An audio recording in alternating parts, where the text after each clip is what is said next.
You are listening to Within Tolerance, a podcast for machinists by a machinist. I'm your host, Dylan Jackson of Protein Machining, and this week I am rejoined by the man, the myth, the legend, Chris Zappettini. Hey, what's How's going it going, on? man? It's good. I have officially wrapped my big project that was happening in California, which was probably one of the weirdest endings to a project that we had, where we got things running and it was good, and we started testing tool life, and then something happened to their customer had something pretty intense happen, which you can kind of figure out who it is if you Google insurance and satellites. I might know who you're talking about. Yeah, exactly. And so things like the thing we were ramping up towards is now going the opposite direction. And so they're like, thanks. We don't need to really do this anymore. It's like, yeah, that's fair. I mean, the revenue of that program just got cut in half. So it doesn't make sense to try and continue with a project that was going to double the revenue. They will continue it just internally because it just didn't make sense to pay me anymore. So I just gave them all the files and I continue to work with them, refine it, and then they'll eventually get it going. I'm not going to get it going. I think the last time you were on was when we were in person. Yes. And I believe you had said that you really wanted to close that job out anyway because you were sick of that customer. So correct. Really full circle, kind of, honestly, it didn't end how you anticipated, but in a good way. It was so serendipitous, actually, because that event happened, God intervened on that side. And then at the same time, I got a turnkey with Selway in Nevada, that I'm working on now. So this is the first time we're recording here. I'm at my shop in Utah. The machine's off right now because it'd be loud as shit, but just building fixtures for that job, which I'll go out to Nevada next week and we'll start making parts. Should be fun. I'm really excited for that one. Yeah. So let's do full circle. So last time we talked, you were starting to shed dead weight as far as customer goes. You were paying off debts. You were completely unsure whether you were, where the future of your company was going. Yeah. How are you feeling now? What's it all looking like? Give me the deets. Oh, dude. So where are we? Oh, so no more loans, which is huge. That's what surprisingly that has affected our bottom line quite a bit. I'm shocked in a positive way.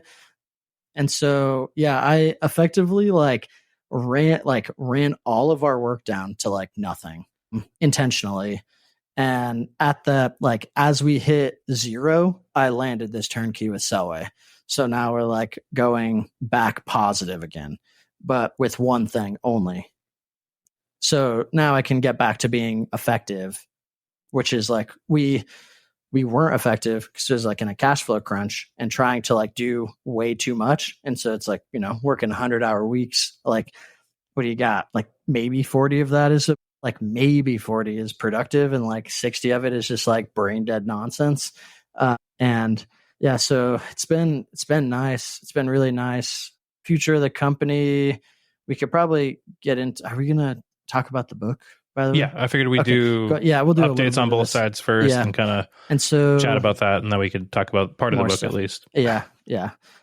And so kind of where we're at right now is I really want to get into building fixtures. I think we've talked about this.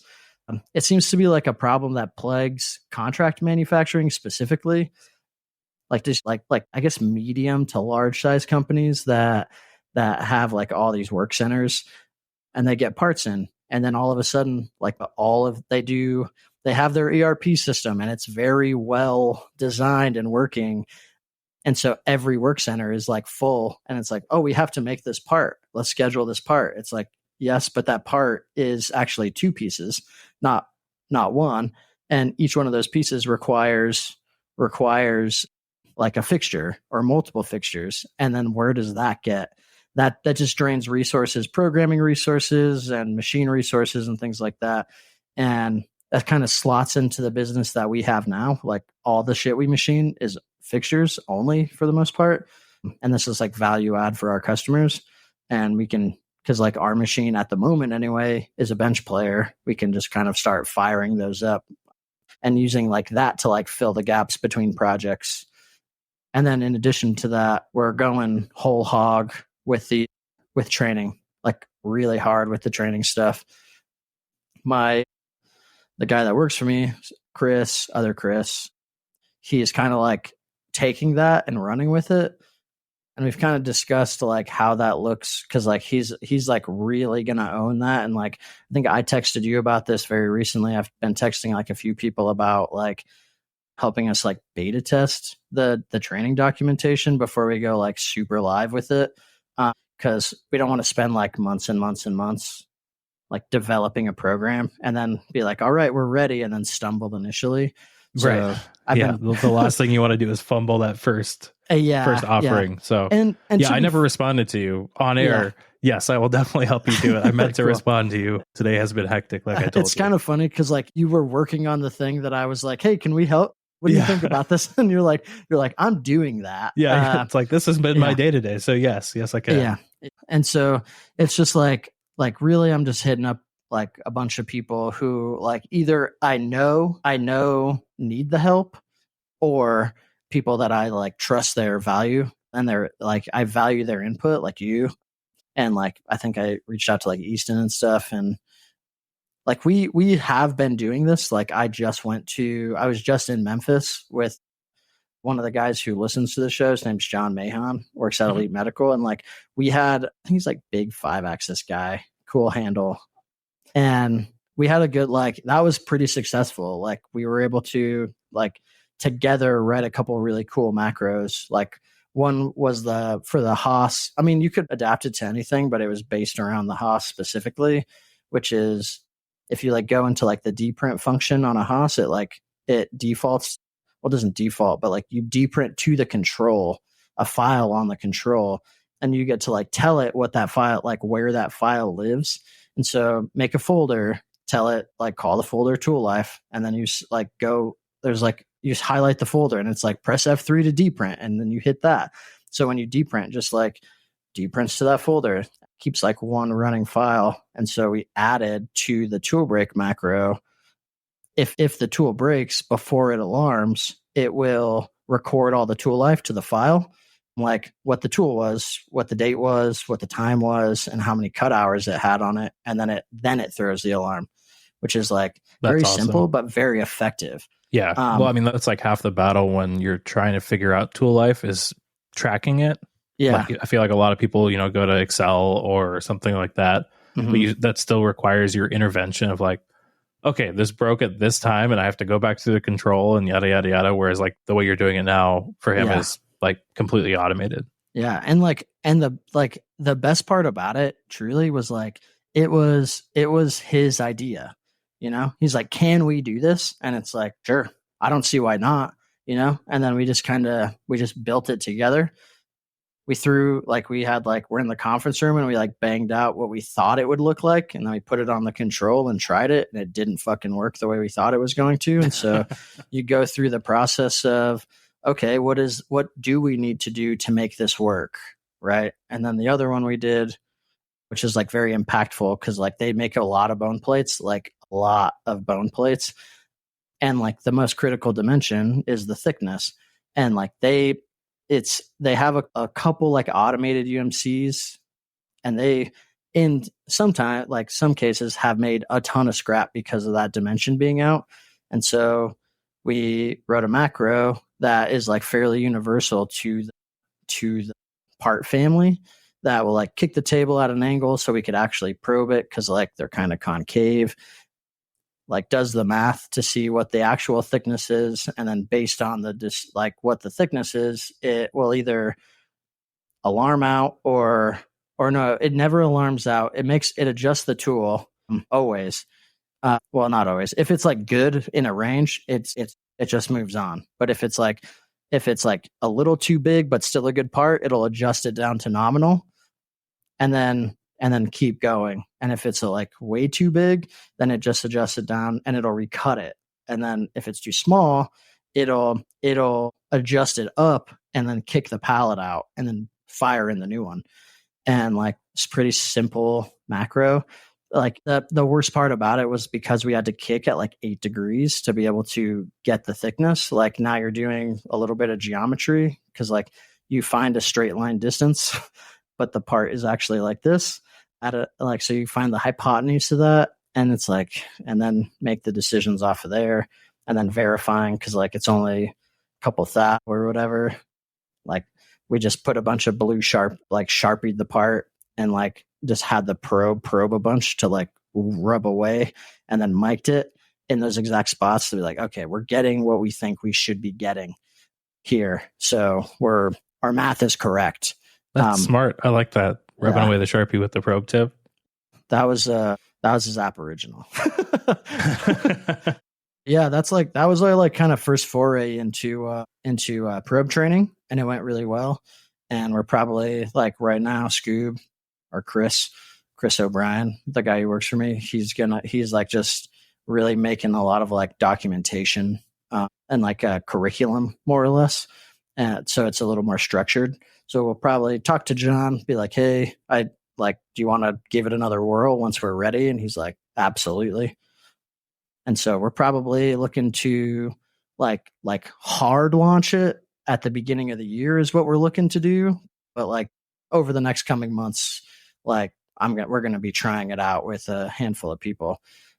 So that's like the two big directions that we're taking it is like utilizing the machine to make money by making fixtures and doing more training, because at the end of the day, like, I mean, on the training side of things, we just need to level up the industry. It just needs to happen.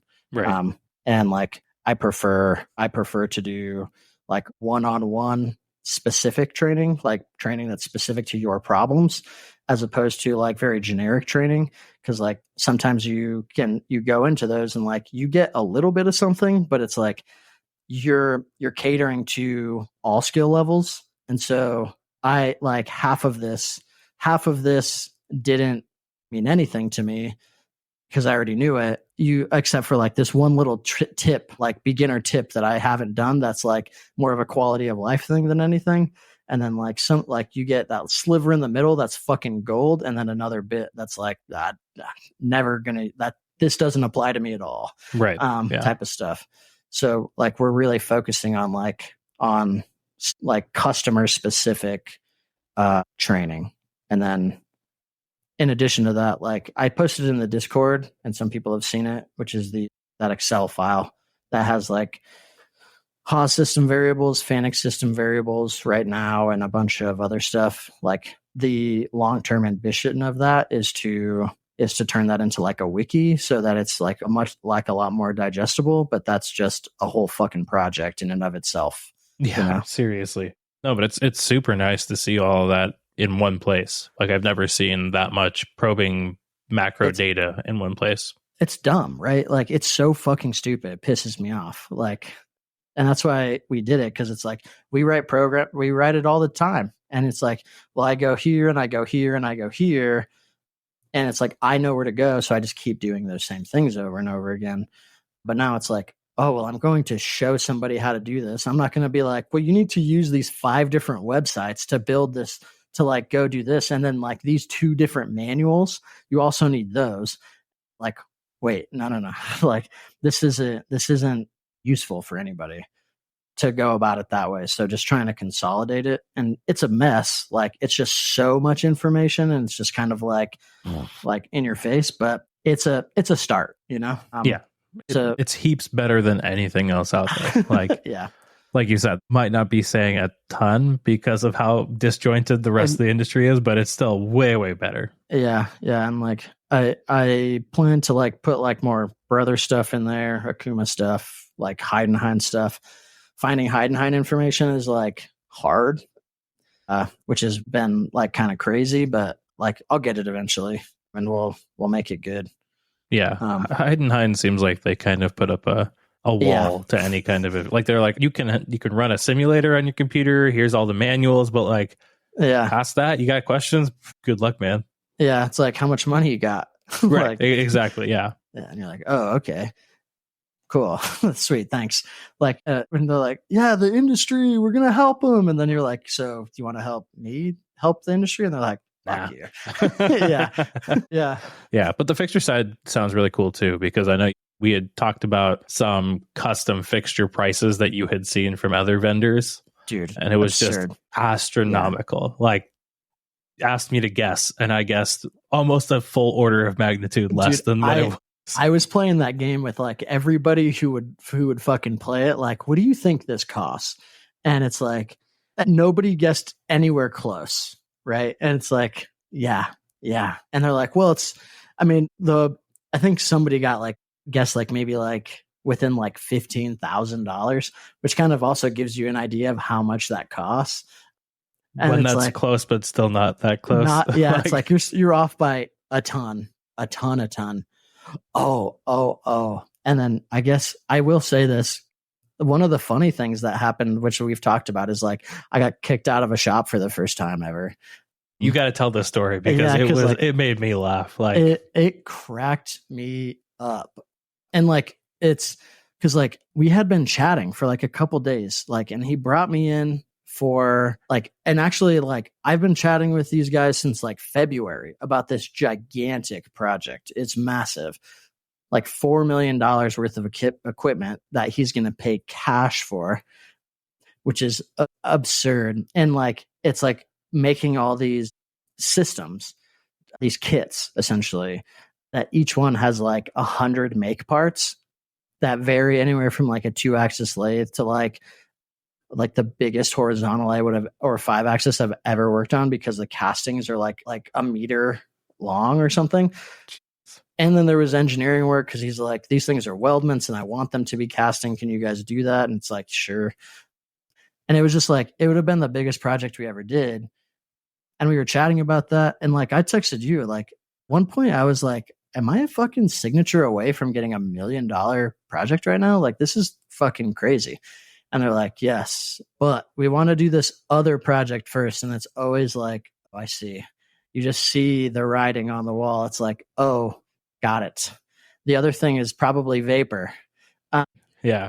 And so he's like, oh, yeah, I just need this part programmed. And like him and the salesman were both like, yeah, we just need to program part. And then it's like, he shows me the part and it's like, this is not part. This is a part you sell, but that's 3 pieces of like, it's like 416 stainless or something like that. So it's not like crazy. Right. But really it's on easy machining stainless, but still. Yeah. But it's like, okay, so that's 3 parts and it's on a 3-turret Nakamura and you have nothing. And they were like, and Methods has been setting it up. And then I went through with like one of the guys, because they've made this part before, but on a Citizen, not on this machine. And it's like, okay, so how many of the tools that are set up in this machine right now of the 20 stay for this other part? And he's like, oh, 3. And you're like, okay, so like we're basically doing like, when you say programming, I'm setting it up and I'm running it off and I'm converting programs or whatever. And it's 3 parts, not 1. And so he's like, all right, what's the price? And I gave him the price and he was just like, get out. I'm like, what? And he's like, no, stuck his hand out and was like, it's nice to talk with you. And he's like, no, this is absurd. This is paid for programming before. This is just astronomical. I was like, what were you expecting? And he's like, not that at all. And then he just turned away and was like, went to his computer. And I found out after the fact, he's never had a programmer on staff ever. Never, ever. Every part that is running in his shop was done through a machine tool sale turnkey. So people are just absorbing that into the cost of the machine sale, or into the price of the machine sale to get the machine on the floor, right? And systematically, like, oh, he had this brand of machine, but now they suck. So he's got this other brand, and now they suck. So he's got this other brand, or the Nakamura now. And he, like, when he was talking to me about doing it, he's like, I need this machine running now. These guys aren't getting it done, blah, blah, blah. It's like, okay, fine. This is what it's going to cost. And then he kicked me out. And then I talked to the method salesman afterwards, and he was like, can we just like, the customer was like, can we just like fly a guy in from Japan? And it's like, you're not making any sense. That's going to cost more money. Right. And then yesterday, actually, I get a call from Methods that were like, what did you quote him to get kicked out of there? And I told them the price, and they were like, you got kicked out for that? Like, he's probably not going to like our price. And then they told me today they're quoting the exact same price that I quoted him.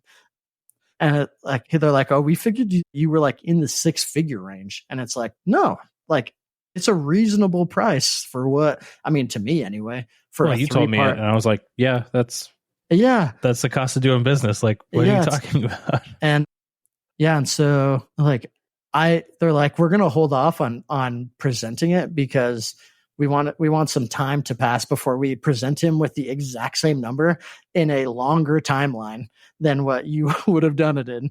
And it's okay. He's like, and they were like, he might come back to you. It's like, I mean, he might, but I'm busy.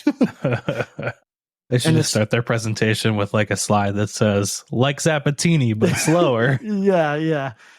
The funny, like, this is like, it's kind of talking about books. It's like preemptive pumpkin plan stuff. Cause like that interaction is like, oh my God, what a bullet dodged. Right. Cause like if that giant ass project had come to fruition, that's the fucking psychopath I would have been dealing with. Like, no, thank you. Like, yeah. I mean, that's the kind of guy that pays you. Like, let's say he had paid you what you asked. Yeah. And then you're like, oh man, I need $100 tool to finish this. And he just like would have blown up on you and been like, whoa, what are you talking about? Yeah. He's a super smart guy. He's just like very old. Like he's like 85 and like still working every day. But he had 2 desks because so he had one desk for his computer and then another desk that was just like stacked like a foot high with just actual garbage documents. Yeah. It was like it was like some shit you'd see in like a movie. It was really interesting. But yeah, that was quite the experience. I was absolutely floored, just like blown away I was like, what the fuck is going on here? And I was like, it's like, so I just like stood there for a second. Like, are you like, that's it? And he's like, yeah, get out of here. And so it's like, okay. So I just packed my shit and I left and I just like went back to what I was doing. And I was like, this is so weird. You know what? Sometimes the customers prune themselves. Yeah, exactly. And I was like, okay. I mean, could be worse, you know, could have ended up with the project and been like in an absolute shit show and a total nightmare. Man. So that was like a very interesting update. That's the first time that's happened to me. And maybe it'll be the last. I don't know. But that was fucking wild. Probably not. I mean, yeah. I think that anybody who does job shopping has had that too, where you like send them a quote and they're like, are you kidding me? Yeah, it's like, and you're like, no, that's what it costs. Yeah. That's the part. Like, sorry.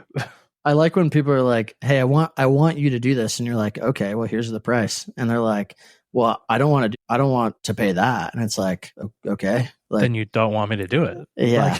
Like they are linked. They are one and the same. Yeah. It's like, oh, well, I thought like my desire to work with you would just be enough to get this going. And it's like, no, jokes on you. Right. Well, it goes back to that like meme that keeps popping up. That's like friends shouldn't be asking for discounts. They should be more than willing to pay full price because they want their friends to succeed. Yeah. You know, exactly. And it's like, yeah. Yeah. Truth. Yeah. True that. What about you, man? What's new?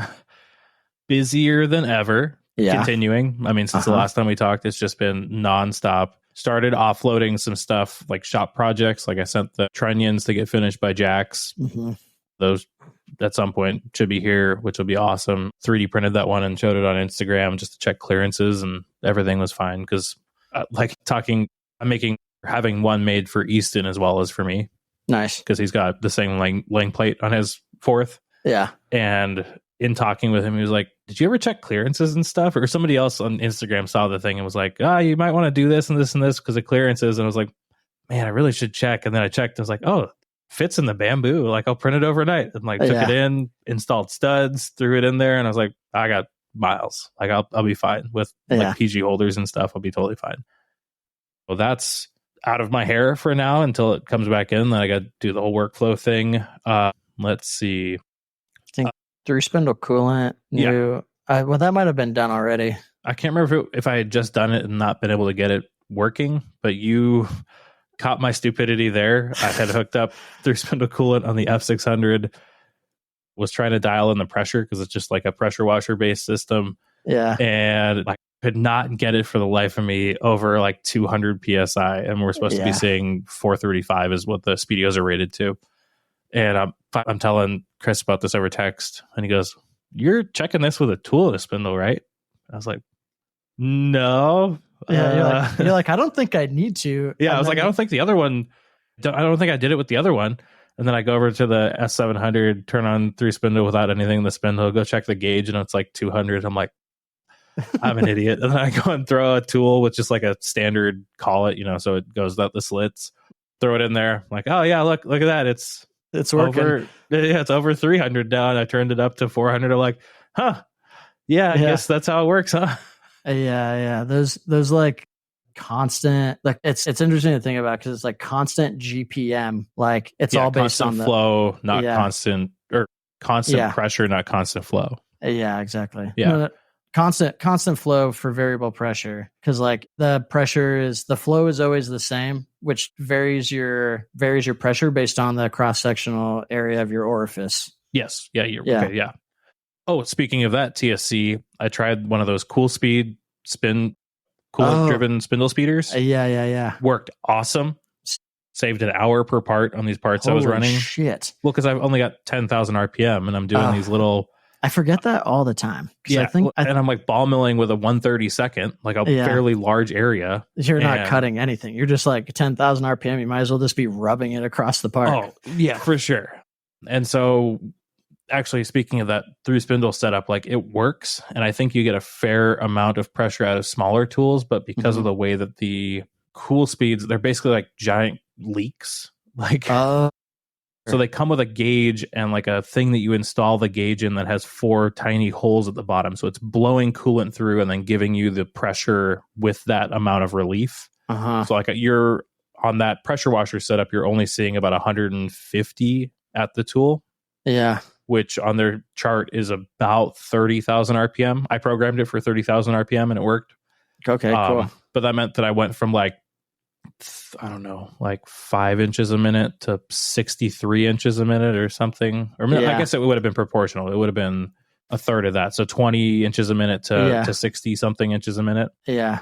And it worked. Saved an hour per part. I'm going to buy 2 of them now and just have them on hand for small stuff like that. Because I do, 20 thou mLs or 15 thou mLs all the time. You do some ridiculously small stuff. It's kind of crazy. So finding it was like, this is such a cheat code. And Jeff Tiedekin had told me about them. Like he uses a ton of them. Sure. And he had told me about them a while ago. Easton had one sitting around. And I was like, hey, I've got this job.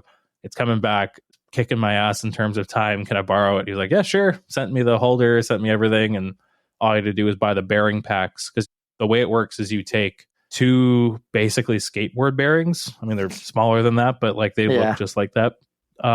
And a little plastic turbine.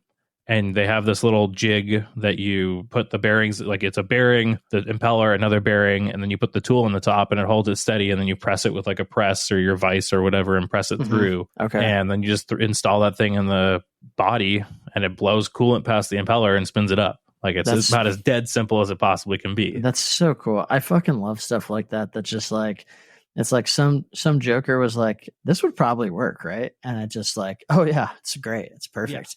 Yeah, because I mean, the other stuff on the market, like air turbines are what, $5,000-6,000? They're very like expensive. Yeah. Yeah.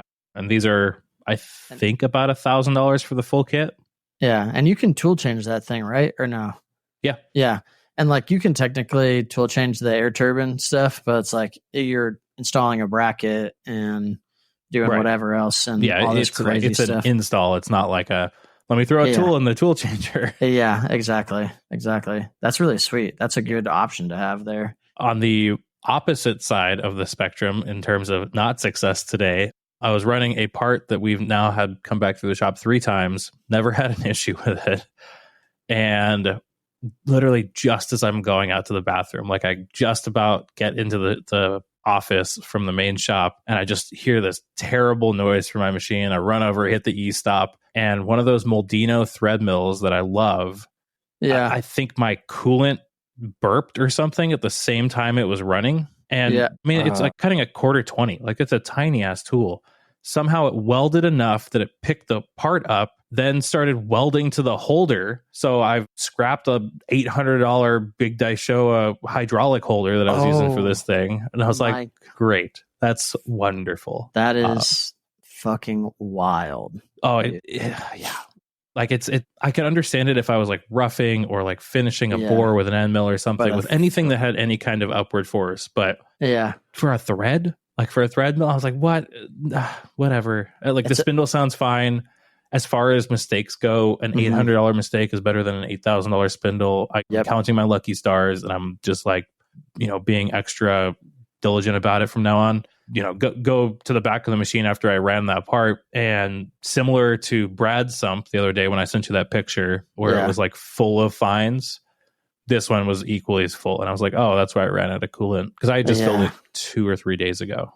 Why is it already starving for coolant? It's like, oh, well, you've been running a lot of TSC with the mist collector on, and your coolant tank is probably a quarter fine. So man, we're getting messages from Simon about this one, brother. Oh man, first thing I did, bust out the Freddy. Like the coolant was low enough that all I do on both of those machines when I did it, just turn the Freddy on, stick it in the sump, and as it's just sucking out what little coolant is left, I'm just hand feeding out all the chips into a bin, because it's like way easier than trying to suck them up. But yeah, it was just a kind of a frustrating day, because it was like that happened, and then I was like, oh cool, now I got to do a tank clean. Cool, that's fun. And then I told you I went over to my old job because their probe was acting up, and like they know how to run probes. They don't understand any of the macros behind it, speaking of training and the need for it. So I was like, yeah, I'll come over. Like they didn't ask me, but I was like, you know what, I still really like all the people who work there. I don't want them to be struggling. So I left work, drove all the way over there, and spent an hour, fixing the probe install so that everything worked. Gosh, that's a day. That's a fucking day, dude. Yeah. Wow. Yeah. And then we may have found a space, but I'm becoming less and less optimistic by the day. Oh, no. Like it's seeming like the landlord is purposefully putting up roadblocks. Situation. Like first it was like, oh, well, we need to see your financials. And so I sent them the financials. I was like, they're pretty good. Then today it was, well, you mentioned that, you might have heavy machinery and we're not sure how thick the floor is. No. Can you let us know the weight of your machines? And I'm like, they're really light duty. And I told you when I was there that when we buy heavy machinery, we'll just put in a sub slab. That's fine. Like that, we'll just roll it into the cost of the machine. Like it's not a big deal. So I don't know if they're just doing their due diligence or if they're being a pain in the ass because they really don't want to do any of the tenant improvements that we've asked for. Yeah. But because you're like, hey, can we get like AC and power? And they're like, ugh. Yeah. Well, like my tenant representative, which by the way, this was a recommendation from Devin, who was looking at a new place. And he recommended that I get a tenant representative, which is a real estate agent that works on your behalf, negotiating your lease. Do it. Yeah. Absolutely. If you don't have any business in a real estate discussion, do it, because I don't. I know absolutely nothing about this. Found this guy through a friend of a friend of a friend. Actually, thank you, Justin, who was the one who referred the first set of friends down this path. Nice. But this guy is like amazing. Like calls me every day or every other day with updates. Says like, hey, we're going to, like, they countered after our first initial offer. And asked for financials, and he was like, we're just not going to respond to this. We're going to send your financials, say that you're willing to do a 5-year lease, not respond to the rest of this, and we'll just see where it goes. It's like, okay, all right. Yeah. And he's like, and you know what, I'll talk to the broker offline and see like what's actually going on. I'll figure it out. Cool. I'm like, it's not on my plate. I don't have to worry about it. I just said, this is the place I want, and these are the things that we need. How bad was the counter offer? Was it like absurd?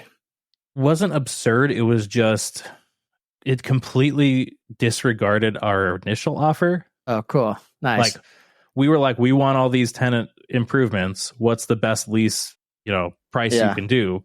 And they were like, well, the lease price is what was on the flyer. We'll have to see about tenant improvements. And also, we might just not pay for them, and we might just have you guys pay for them with like a % interest every month over the course of the lease. And I'm like, that's the same thing as rolling it into the lease price. Why don't you just do that? That is really bizarre. I fucking love places that just make shit so goddamn complicated. It's like, why are you doing this? Like, what is the point of this? Well, I mean, I think really too, it's like this, it's the ultimate game of like real estate telephone, because like I tell my guy something, and then he types it up and sends it over to their broker, and then their broker tells the landlord, and then the landlord talks it back to, it's like back and forth through 4 bodies at this point. But oh my God, I also wouldn't want to do this on my own. Like, because they get paid through usually the landlord.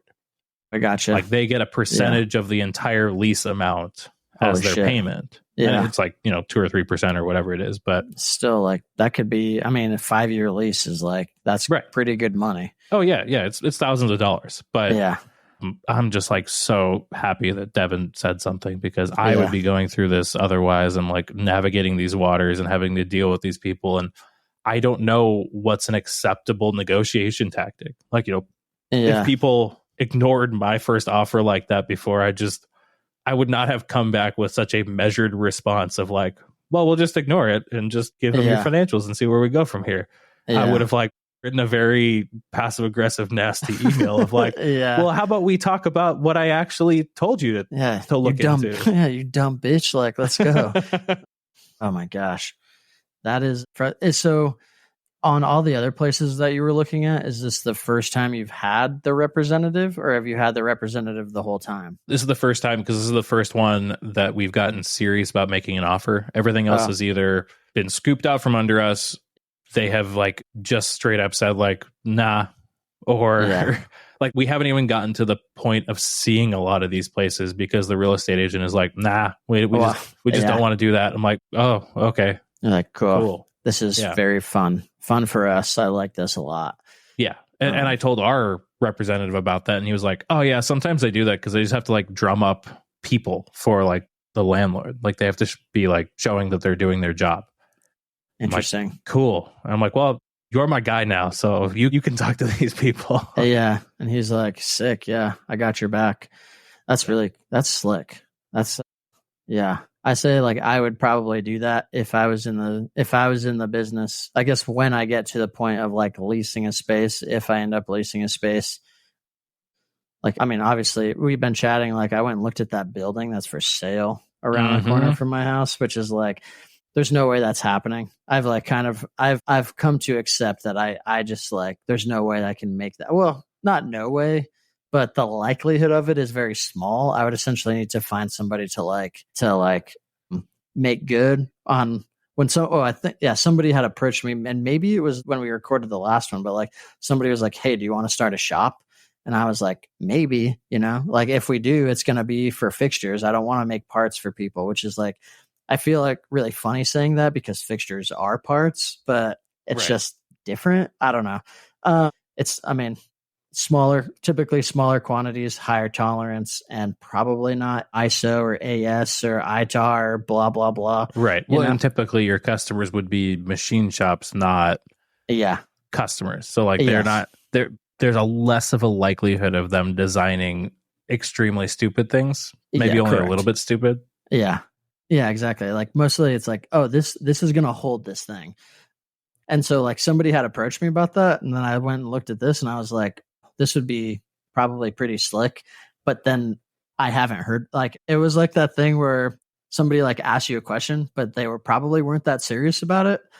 It's like, hey, I have a plan to do this. Like, I think it's going to cost about this much money to get going. And we could probably make this much money in the first year or so. Like, especially if we like went down the road of like a standard product or whatever for like essentially building like compound angle fixture, like cheap to quick compound angle fixtures for 5-axis machines, blah, blah, blah. Nothing. So that's probably not happening for me. But my buddy, like the place we were working in Idaho, they don't have any machines anymore because like they had a deal fall apart. So they just have this building with power and air. And he's like, do you just want to put your shit in my shop? Ooh, and I was like, snap. Yeah. He's like, and my guys can like run it if you're not here and whatever. And I'm like, so that's probably what's going to happen is I'm going to fucking move to Idaho. I just moved out of Idaho. I'll move fucking back to Idaho. And just like, and like, I don't really want to. I want to move to Massachusetts where my house is and stuff, you know, but like cross country move is slightly more expensive than moving 500 miles. Right. Especially because the rigger here operates in Idaho. So they will, and they did this for my buddy when he moved from Utah to Idaho, is like, they just put it on the truck and then drive it up there and take it off the truck. So it's like very clean. It's like $2,000 instead of like $7,000 or $8,000. That's awesome. So that's probably what's going to happen. Awesome. Oh, yeah. Back to like talking about representatives, them doing things that I didn't even think of. So like in talking about it, he was like, oh, like what kind of lease do you want? I was like, I don't know, like 3 to 5 years. And then the landlord wanted 5 to 7. And I was like, okay, I will do 5. Yeah. And he asked me, he was like, why is it that you're so hesitant to sign a longer lease? And I was like, well, we've been growing quite a bit year over year. Yeah. And he's like, oh, so you're just worried about growth, like outgrowing the space. And I was like, yeah. He's like, okay, well, then we'll just put in the lease first right of refusal for any adjacent spaces. Yeah. You had mentioned that. And it's like, that is such a fucking brilliant thing to put in there. Yeah. Like, I was like, I never would have thought to put that in there. And like on their first counter offer, that was still in there. Like they were willing to do. So like clearly it wasn't out of line. No, I mean, it seems to like make a lot of sense from like if you're in there for a long time and it's like, oh, we'll just like, and these guys are good, so we might as well just give them the space instead of trying to like go through this whole fucking process all over again. Yeah. So yeah, it's been interesting. I've got a lot of work to get out of the shop before I leave for California at the end of next month. Yeah. We got 4 weeks, 3 weeks. Yeah, like 3.5 weeks. It's like the 22nd is the first day or something, or I leave maybe the 21st. I think I leave the night of the 21st and I come back the morning of the 25th. Nice. Are you tuxing up for that? You gonna wear a tux for your speech? No, not at all. So yeah, anybody who doesn't know, the DSI is putting on a Fusion event. It's kind of like the Fusion Academy that Autodesk put on a couple of years ago, and it's in San Luis Obispo at Cal Poly there, and it looks awesome. Like the list of speakers and stuff. I'm looking forward to all the classes, and they asked me to come out and moderate more or less the multi-axis thing. Yeah, it's gonna be cool. It's gonna be awesome. I'm really looking forward to it. I think it's gonna be a lot of great people, learn a lot of really valuable stuff. So yeah, I'm pumped. Nice. That's awesome. If you run into a guy who might be there, probably Trion Giorgio. I don't know if you've heard that name before. He was he was manufacturing engineering professor, ASU Polytech, where like, and he taught me, he's really the reason that I got into manufacturing, because he was just very fucking passionate about it. And he just like let us do whatever we wanted. At like one point, he like just gave us the keys to the shop and was like, don't break anything. That's awesome. Yeah. And then he took off and went to San Luis Obispo at Cal Poly there, and he runs their manufacturing facility, their manufacturing program over there. And like one of my good buddies who we've done work with was also his student. And that's like how we know each other, is through this guy.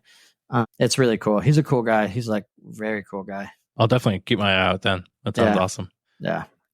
But yeah, I think that's about all of the updates I can think of. I don't think I have any. Oh, we tried that Freza MFC cutter. I think I told you about that for steel. It's like that's the one where you like were ramping like at an absurd, like it's like 20 degrees. It was 7 degrees in 17.4 H1150. And I think it'll do, man, I want to say I looked it up for like 316 and it was like 9 or 10 degrees in 316. It was crazy. I actually had talked to Mickey and Alex and asked them, because they use a bunch of Freza roughing tools. Yeah. And they recommended, I think, the SX or SX HDC, but those only come in metric. And not that I'm against running metric tooling, but I don't have any Freza, or not Freza, how many Power Grip collets for interesting. 8 or 10 millimeter. Yeah. Right now, at least. And I was like, no, this part needs to go out. Like, I need to get these parts out. And so Joel recommended the MFC, and man, I was like sweating bullets, just like waiting, like, it was like 100,000 above the top of the part, just about to go in. And I'm like, freaking out, hand over the e-stop. And Brad's like, stop being such a pussy. Just send it. And I'm like, you're not running. Like, of course you're saying that. Yeah. And it was quiet. Like, I thought for a second that it had like just immediately broken or something, because I was like, is it even going in? And then that's what she said. It ramped all the way down an inch and 100 thou, and then started spiraling out. And I was like, all right, I guess I'm done. Like, I guess I've unlocked a new power here. Yeah, so it was very, very cool. And I guess like, speaking of Joel, quick shout out to Joel. I talked to him for like so many hours this week, for the first time. And I think he might have got me a job in fucking Minneapolis, which would be pretty cool. He's helping me out a lot on that giant 718 part that I sent you the picture of, where like, Kennametal, like RIP Kennametal, because like they totally shit the bed for us. Like, no. Bad news. Yeah, like just couldn't get the tool to run for more than like legit 2 minutes. I think maybe it ran for 4 minutes once. And like tool life and 718 don't go together. Like, right? Yeah, but you don't expect a ton of minutes, but like more than 4. More than 4. And it just like wouldn't, like, just vibrated itself to death. And like even the Kennametal guy on site like couldn't get it to run. Insert popped, broke the glass for the machine, which was like brutal. And then ended up going to Paulbit indexable, and that thing, they're getting much better tool life out of that thing now, which is awesome. Just for reference, what does much better mean? Like, are we talking 30, 40 minutes in the cut? I think like an hour or so. Yeah. Maybe like 45 minutes an hour is what they're going for. At least 10x, if not more. Like, that's significant. Like, because and like the scale of it is we're holding this big, it's a 10-inch diameter turned down from 12-inch diameter, with 2 flats being held in 2 Kurt vices. And it ends up being like, from the 12-inch length to the final part is like 1,600 cubic inches material removal in 718. But I ended up getting in contact with Joel because the indexable stuff from Kennametal scared me, for like, because we went with them for a solid tool too. And it's like, I don't know if this is going to work. And I don't want to, like, maybe we use it for finishing or something, but like, I don't want to rely on that and then be in the same situation where he's like, hey, by the way, using an E-cut tool, we got 2.5 hours of cut time out of an end mount in 718 just recently. And it's like, okay, cool. So he signed me up. Okay. Yeah. And so he just sent some to the customer. So they should have it. We're probably like, I mean, where you saw the part or the picture I sent you, it still has one more operation after that. And then it goes to the 5-axis. And so it's like, we're probably like a week or 2 weeks away from actually like getting to use that tool. But that he's very, like, Joel's rad, very knowledgeable. Enjoyed chatting with him, and he probably hooked us up with some work. So I might see him pretty soon. And awesome. Doug, I guess, too. Yeah, he's been super helpful anytime that I need like tool recommendations or speeds and feeds help or anything like that. He's always down to pick up the phone and walk me through it, hold my hand. So yeah, sick. Yeah. All right. So let's get on to the book. Preface this with, I have only read half of it. So we're only going to talk about half of it and maybe a little bit more than that. And we can talk about it next time you're on the rest of it. I'll finish it up probably tomorrow or the next day. Yeah. Just due to my crazy day today. I didn't have nearly as much time to listen as I wanted. Yeah. And I guess other preface is like, sorry, Alex.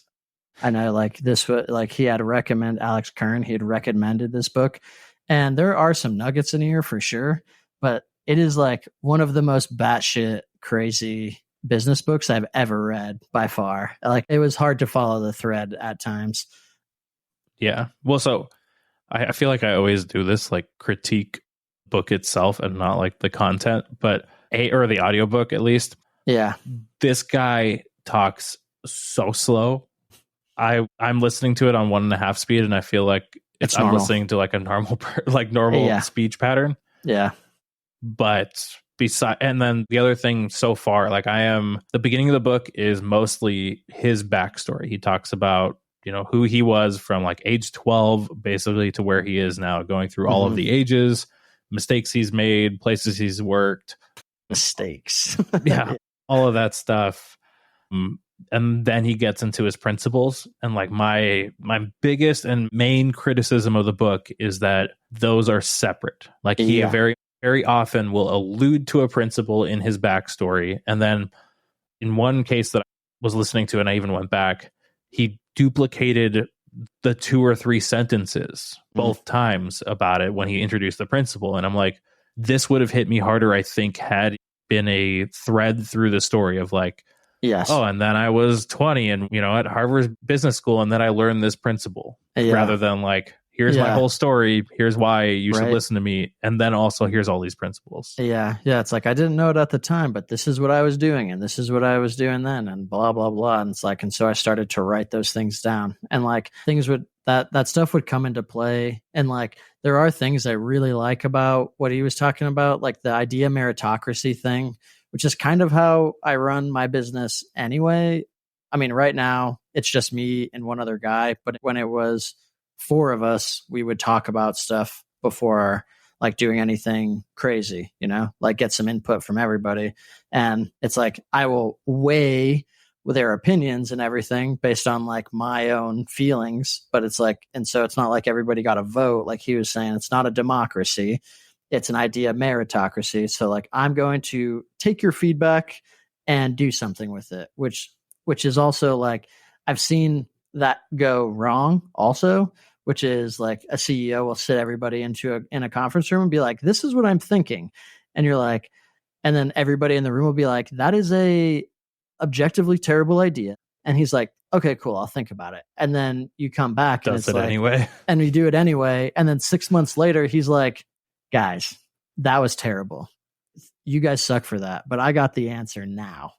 And it's what you guys said. But now it's my idea. Now it's mine. I went on vacation while you guys were working, by the way. I'm not stealing it. I'm co-opting it, and it's mine now. Yeah, no, it's different. It's different now. And you're like, okay.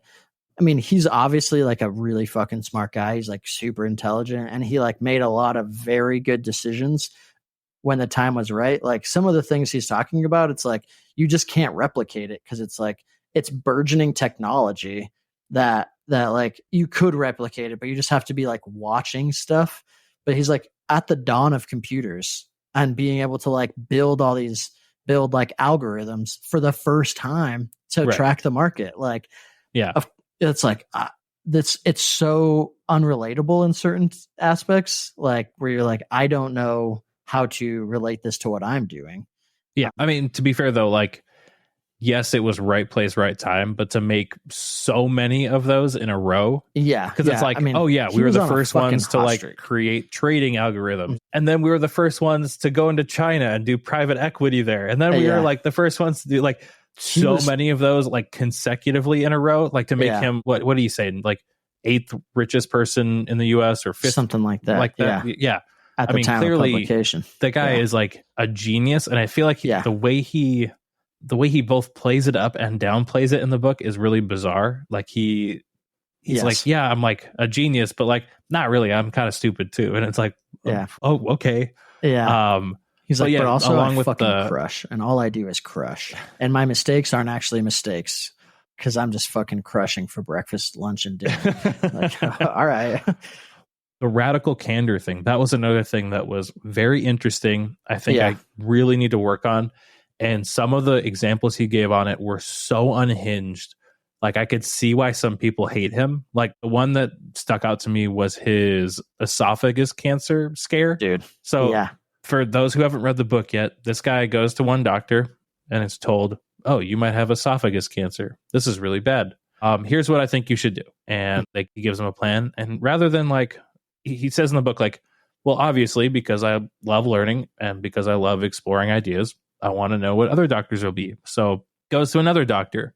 Other doctor gives him a completely different course of action. It's like, oh, we need to cut out your entire esophagus, attach your stomach to what's left of your esophagus, basically like disembowel you for this. Yeah. This is terrible. In that same doctor's office, he calls the first doctor and is like, well, so this person says this. Yeah, and like puts him on the spot, and he's like, and they were being agreeable with each other, and it's like, yeah, dude, obviously. like one person, like neither of these people are prepared for this interaction. It's a very unusual thing to do. Yeah. And like he is so interested just in the data, just in like, I want to aggregate, because one of the big things he talks about is aggregating people's opinions, like people you can trust opinions. Yeah. And going off of like the common threat of those. And I fully agree with that. I think it's a great way to learn. I think it's a great way to explore it. But like, man, people are not used to like if somebody came into my shop and I gave them a quote and they're like, well, I'm going to call the other shop that gave me the quote and you guys can hash it out on why you're $100 more per part. I'd be like, I just don't want your work. Get out of here.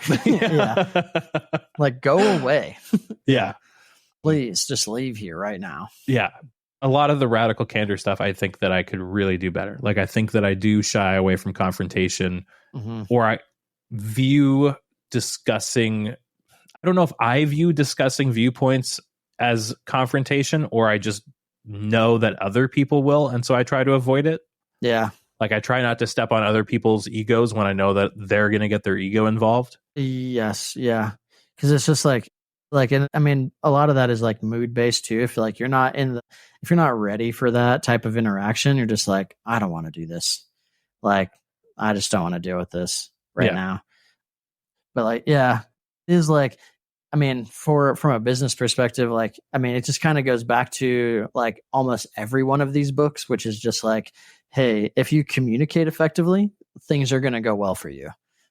And like, I would say like the guy that works for me, Chris, he is very good with the candor stuff. Like, he tells me everything he feels and like is thinking and whatever. And we can have like very like open and honest discussion. It's like one of the, like the reasons we work so well together is like we were very easily able to figure out like, and Ray kind of talks about this in the principles with like the baseball cards or whatever, but like we were able just to another unhinged principle, but yes. And so we'll get to that after I finish to wrap this up, but it's like Scoob and I were able to realize very quickly that we have like opposite but complementary skill sets. And I think the easiest way to put that is like, I am technically creative and he is creatively technical, if that makes sense. And so he has more of an eye for design, like he's a musician and stuff like that. And he like landed in and like is now in manufacturing. And so he just like kind of solves problems in like a very interesting way and does very good work. And like, I am like, he's also insanely logical and like math driven. It's very cool. And then like, I'm more the opposite, where like not as organized as he is in most cases. I'm like so technical. Like when we were talking about training and stuff, he's like, sometimes you're too high level because like you just know it too well. And like you just default to like doing stuff.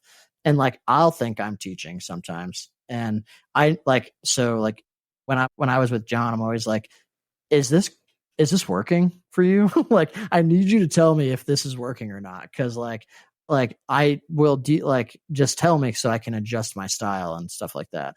So that's like Scoob and I just like have this really complementary skill set that we kind of we happened upon through discussion.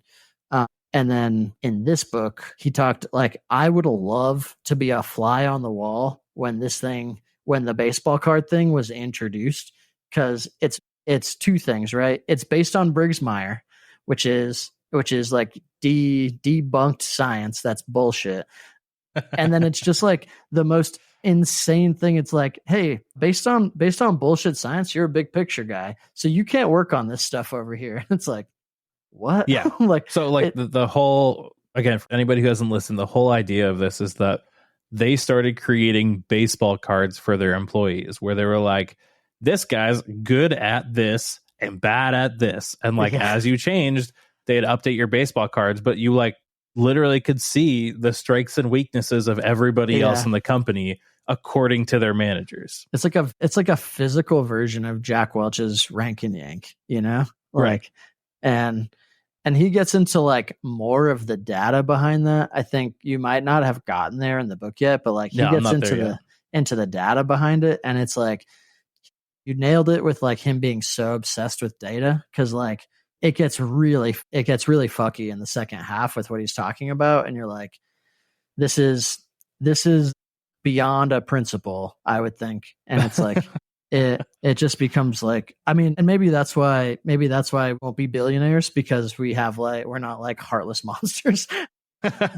Well, like it does come across as like you're either kind of a sociopath or you're a little bit on the spectrum of like, you just like he seems like he does well by his people. He really values his relationships, but there's like some stuff that he talks about where you're like, yeah, but do you understand that? Like he even says it at some point. He says that like his managers take him out to lunch and they're like, yeah, so people find you really unnerving. Like they find that you're super angry sometimes and really shitty to them, and they like you make them feel like crap.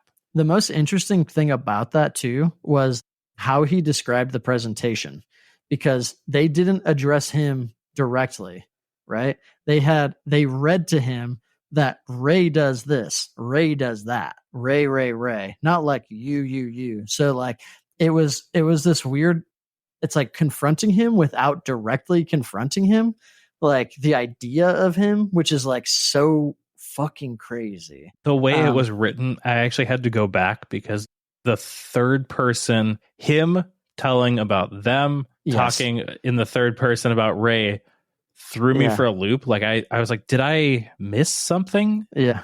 And that happened again too when the narrator changed to the other guy, because the way he was talking, I was like, is he reading Ray's thoughts initially? Or that's what like I don't, and like at some point it's just the other, like it switches back and forth like a couple times in the middle there, and then at some point when it gets into like the really brutal shit of his principles, it's just the other guy, which I found also that was a choice, And well, we'll save that part, because I want to go over that like in a little bit more gritty detail once I get through it. Yeah, this is the book is just way too long for what we're getting out of it. Like, I think the information is good, but it's like, if it was a biography of Ray Dalio, and then a separate like pamphlet of his principles, I think we would have got it. You know what I mean? Right. So here, I've got a few things that I wrote down while listening. One thing that I think he talks about that I really enjoy is talking about bad times or pain, and then creating the habit of reflecting after bad times. Yes. He's like, I know you're not going to want to like sit there and be like, well, I should have done this better, like while you're in the pit of despair, but creating that habit of like, okay, the bad time has enough time passed now. Let's do a post-mortem and figure out what we did wrong, and creating a system around that. And I think that that's super, super important, and something that nobody wants to do. No. Like the last thing you want to do is like, let me go visit my failures. Yeah. I mean, because it is so easy to be like, oh, that failure was an anomaly. Never going to happen again because of this reason. Like, and it's so easy to do the same thing over again, like over and over again, and be like, well, it's this, or it's that, or it's this. And it's like, and you see this a lot in in companies who like, they do something, it doesn't go well. And instead of like revamping a process or looking at like how like an actual like actually how something went wrong, they just like, well, I guess we should just add more time to avoid that. It's like, so like, we don't want to address the issue. It's like, no, that's work. We don't want to do work. Yeah. Like, because you worked at an aerospace place, right? Before. So you guys like had all the ISO documentation, and like the amount of times like a scar ends up turning into whatever document that we told them was controlling this just gets a little bit longer now. And we're like, fixed it. And they're like, cool. And it's just like fucking smoke and mirrors all the time. And it's like, because when you try and do the actual work, we like, when I was at South Bay, we like, this happened, and they were like, all right, well, go into this document and like look at it and then adjust it to make it say we won't do this again. and it was like a 14-page document, and me and my quality guy were like, or my manufacturing engineer were like, we don't do any of this stuff. So we just like deleted everything and like rewrote it, and it was like 2 pages.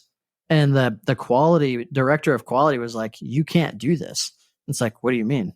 It's like, well, they can't get the documents can't get shorter. Like, why? It's like, because they can't. They have to get longer because it's like, but we don't do any of the stuff in this document. And it's like, doesn't matter. Yeah. Cool. Well, I find that like ISO and AS audits, they suffer from a similar problem of like, you know how when people say, don't track like machine uptime, just machine uptime, just for the sake of machine uptime. Because then you have people who just like turn their feed rates down to 50%. Yep. Or you just run a warm-up cycle. Right, exactly. And I find that because continual improvement is part of the AS standard, you have people creating problems and creating documentation that shows they overcame those problems just to satisfy it. Yeah. Like when sometimes the answer is, dude, he's a shitty employee and we shouldn't have hired him. And that should be our corrective action. Not like, well, now we need to put in 3 more rules in place so that Joe Bob stops looking at his phone and not torquing down the parts. Yeah. Yeah. It's like at a certain point, like it is the human element. And like you have to do something else besides making rules to fucking overcome this.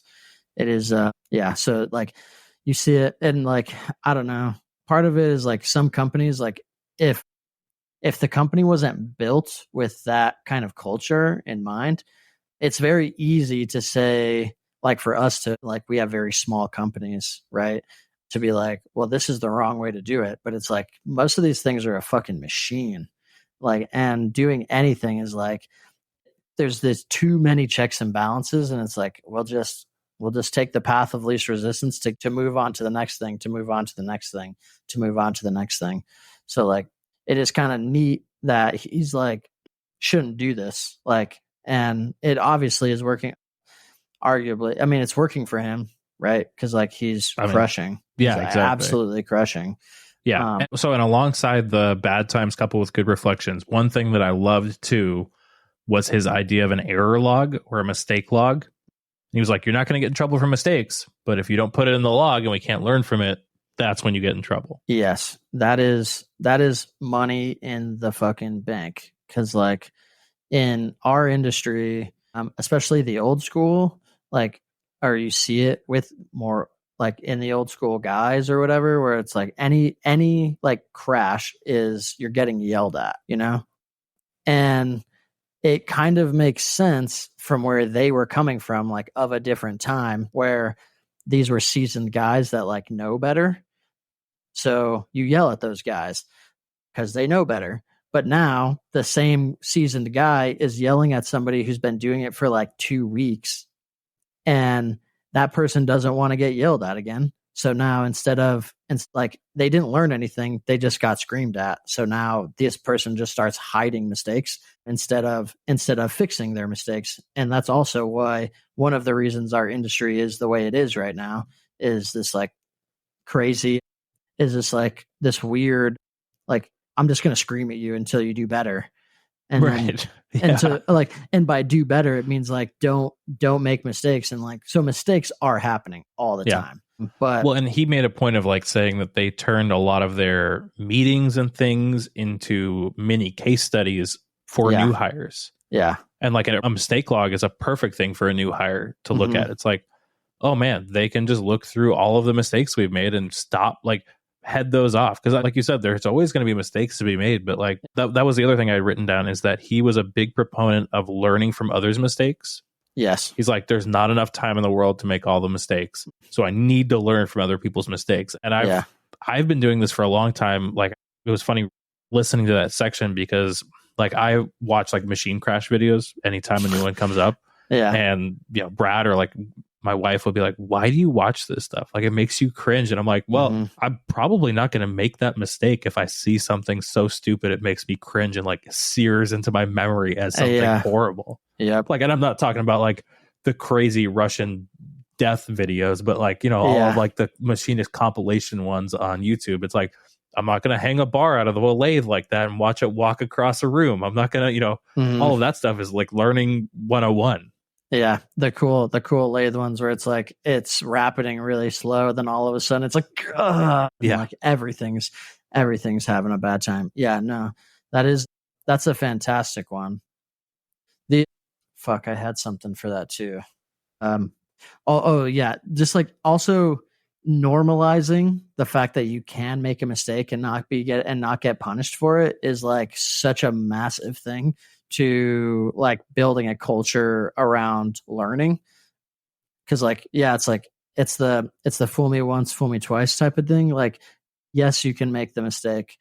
And I saw this happen like one time in Mesa.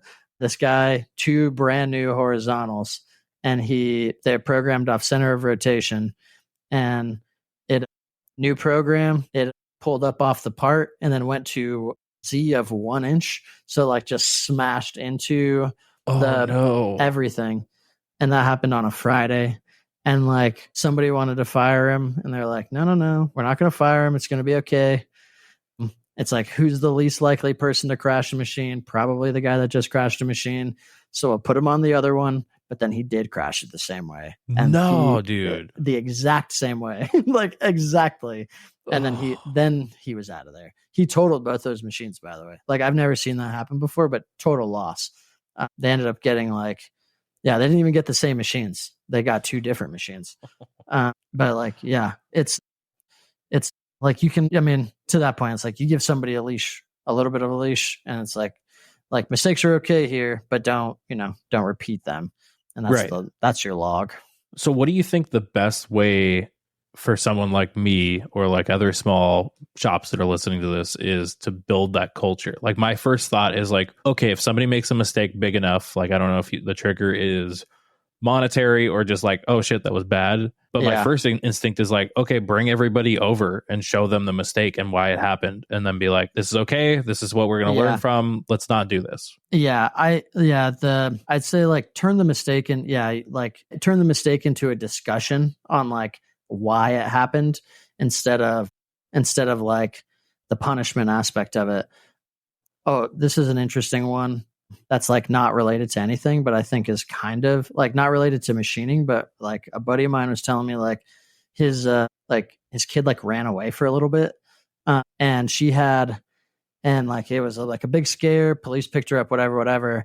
But he like when they got her back and he was just talking to her about it and like kind of going through, instead of like scolding her for doing this thing, he's like, that's a discussion for later. Right now, I wanted to know like what her thought process was, like how she did it, what like steps she took, what's like interestingly enough, like what steps she could have taken to prevent this like getting picked up and like getting there and like making her runaway like smoother, because she was just going to her friend's house, which is like many more miles away than the parents are comfortable with her like traveling by herself. Fair enough, yeah.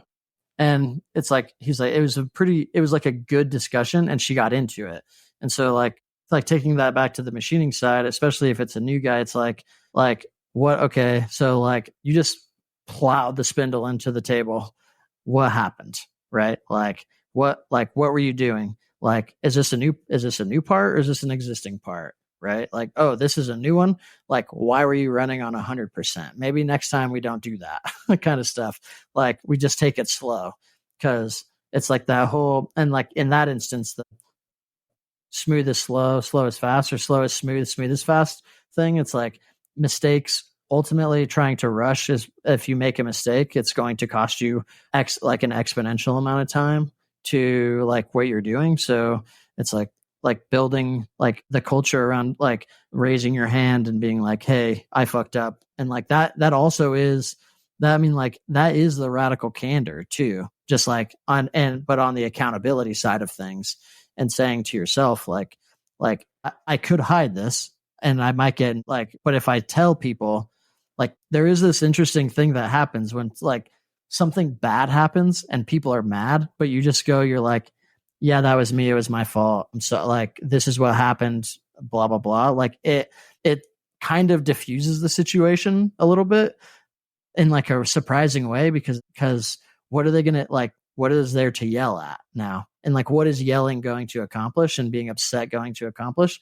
Because you can't yell the mistake away, and it's never going to go away that way. So like, just like giving somebody the space to be able to make mistakes and learn from them, and like make it an open dialogue.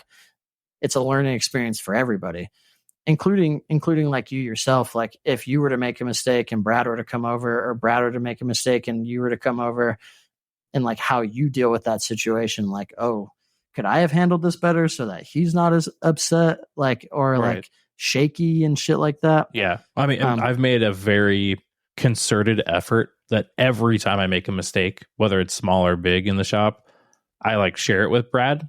Just even if it's something that he never would have known happened, like I almost just crashed the probe because I did this. Like even if it's not a full on mistake, it's just like something that almost happened and I caught it. I share it with him just as like cautionary tale. Yeah, maybe he hears it and it prevents him from doing it that day or that week or whatever. And I think that we've kind of cultivated a decent rapport between us because of that. Like he shares his mistakes, I share my mistakes.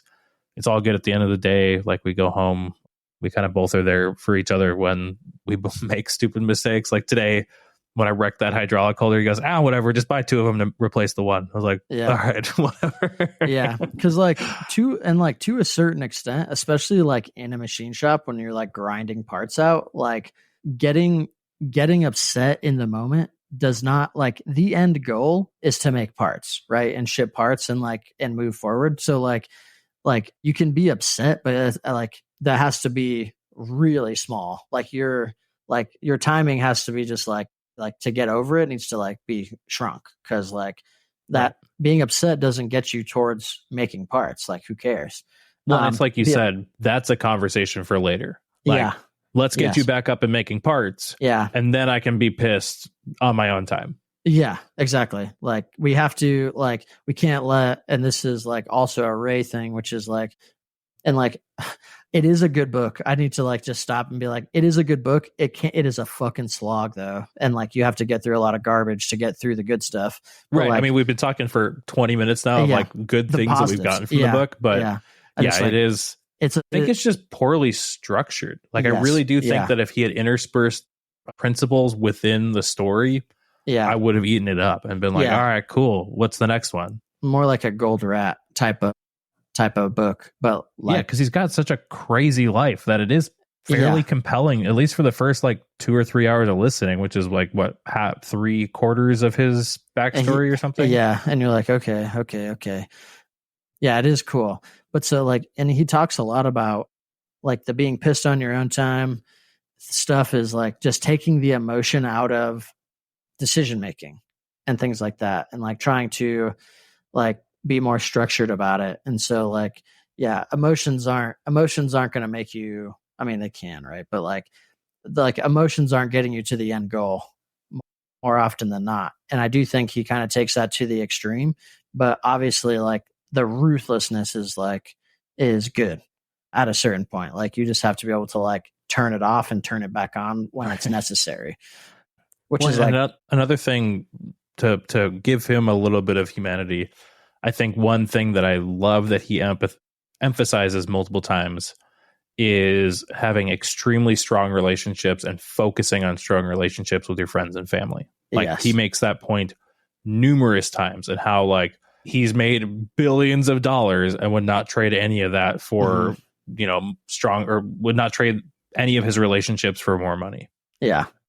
Yeah. And like, I can't remember at what point he, like what the event was that like triggered that, cause he's like, I want to do stuff. He's like, but, he was talking about, he's like, obviously I want to be like knee deep in the market, but also like I have a family that I would like to, that I've named, like, I mean, hilarious that he named his kid after a cow or a breed of cattle. Cause like, he's like, that's where I'm at, baby. And you're like, yeah, you are in it to win it. But he's like, yes, he's like, so I restructured stuff to be able to like, still, like, I built the system so that I could walk away and the company would still keep running.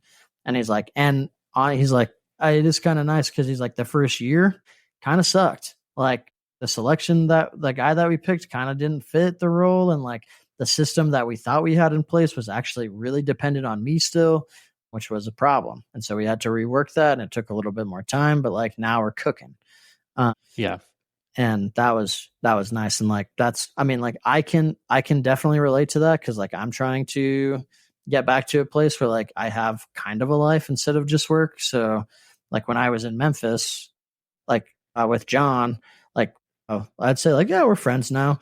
We had like lunch together and stuff. And then when I left there, I drove obviously from Massachusetts to Memphis, like 20 hours. And then when I was going back, I cut due east and went to see my buddy in South Carolina, who I hadn't seen in like 2 years, and like stayed the night and had breakfast with him. And then I drove up to upstate New York and saw James serving, and I yelled at him for like 4 hours, basically. Oh, man. Yeah. Okay, so I have a question for you, and this is fairly open-ended. It was just something that came across in the section.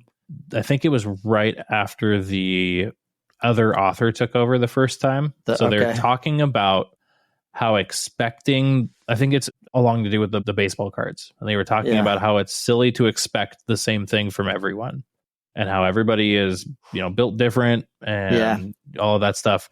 But my question is, and got me thinking, when is an expectation good for everyone? Or when is an expectation valid for everyone then? Like, if we're all different, when can you say it's crossed that point? This is a basic human thing. Yeah. I mean, obviously, like, you got the big things of like, don't be an asshole and like this and that, but like, I would, like, some people aren't great at being timely, but like, is that a valid expectation then, or what? Yeah, no, that's a great question. And so, I mean, you're right. It's open-ended, and like the answer for everything is like almost always like, it depends. Right. Exactly. But like the thing I can think of off the top of my head is like when I was managing like a team of programmers, right? Like they all were different.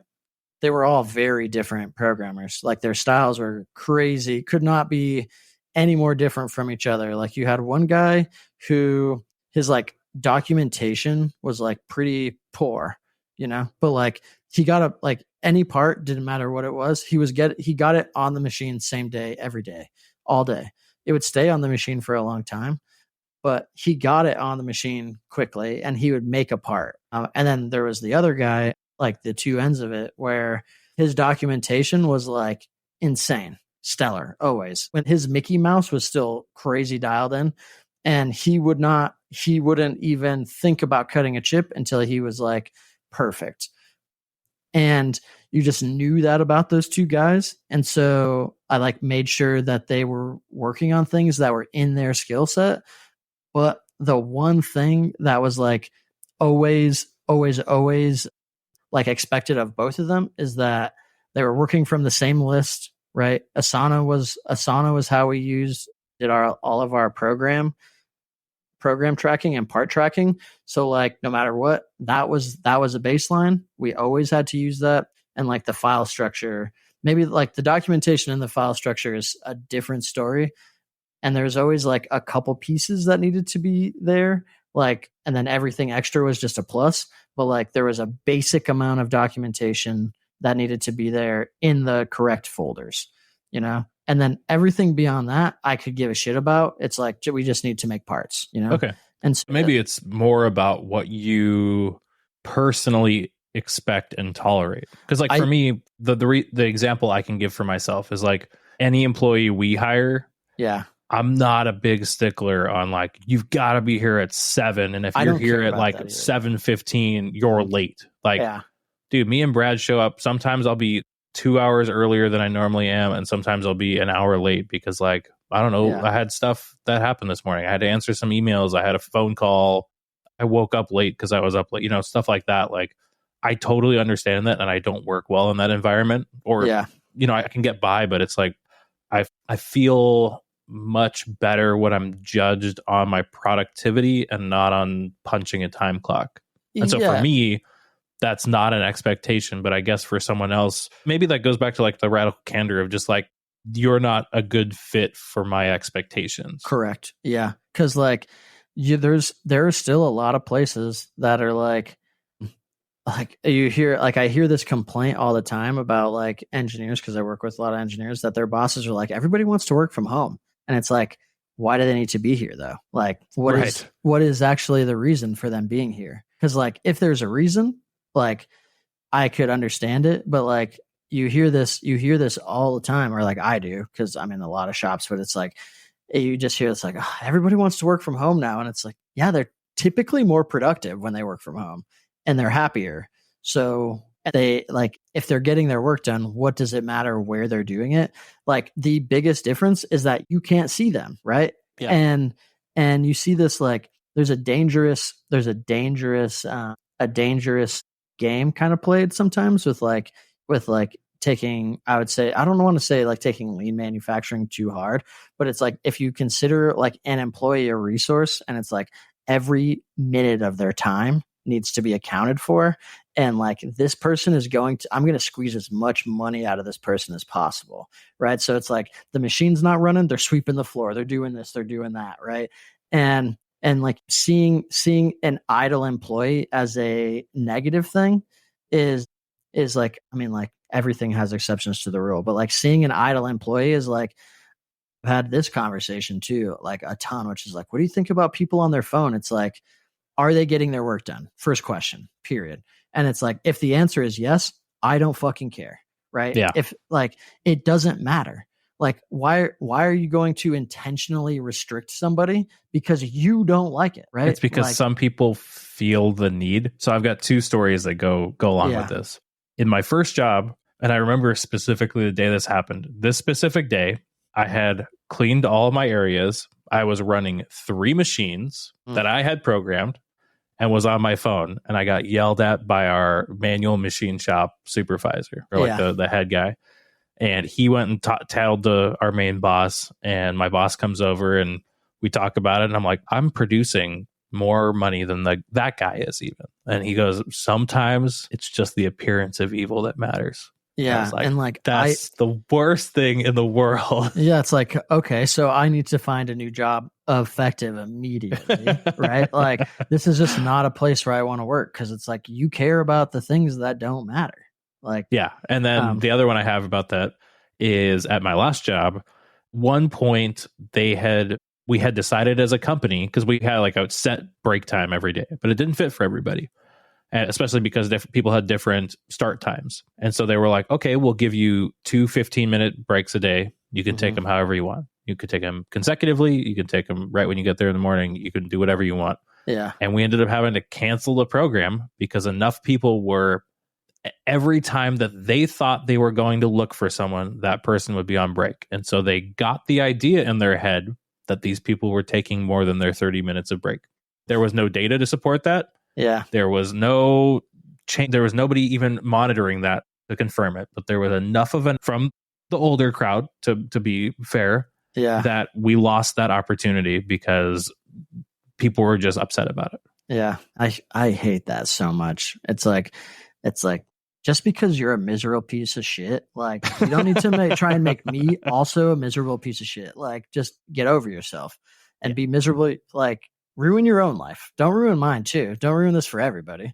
And like, yeah, that is annoying. And that, like, I mean, that's like all of that, like what we talked about, this kind of goes back to like the company culture and does it fit? And like, honestly, I think that's why we work for ourselves, right? Which is like, I worked at a lot of places and like nothing fit me that way that I needed it to fit me, you know? And so like, I like tried doing this before when I was much younger, like 20. It didn't really work out. I wasn't like as committed as I should have been, but like I got the taste of it and I was like, okay, I like this. I need to go do something else. Like worked in South Carolina, worked at another shop, RM Garrison in Phoenix, like worked at Methods, went to Plethora, whatever, back to Method, yada, yada, yada, yada. And it's like, everything is just missing that little bit, you know? and nothing made me happy, even if like I was making good money or whatever. It's just like, it just didn't satisfy that itch. And so now we do this. Yeah. And I've been, Well, it's that cliche of I'll work 80 hours all week to avoid working 40 hours. Oh, dude, 100%. It's like, I tell people all the time, it's like, when they ask me, it's like easily the most stressful thing I've ever done, especially when we had the loans and like, it's like, we're just cash flow, like just like this huge cash crunch. And it's like, how are the fuck, like, am I going to lose my fucking house? Kind of stuff, you know? And it's like, this is the most stressful thing I've ever dealt with. But it's like, then people would be like, well, do you want to come work for me? And it's like, oh, fuck no. Absolutely not. No, thank you. I'll figure it out. Yeah. You're like, actually, yesterday I left for lunch and didn't ask anybody and got back whenever the hell I wanted. So no, I don't think I'm going to come work for you. Sorry. Yeah. I was texting Scoob this morning, actually, because this is like the first time that I've only had, like, not the first time, but the first time since we've had the shop and the machine running, that like the only project that I'm working on requires me to be here at the shop, and I can be here all day, every day. And it's like, I'm still like waking up and kind of acting like I'm beholden to a customer, but I'm like, why am I doing this? Like, why did I only sleep for 5 hours?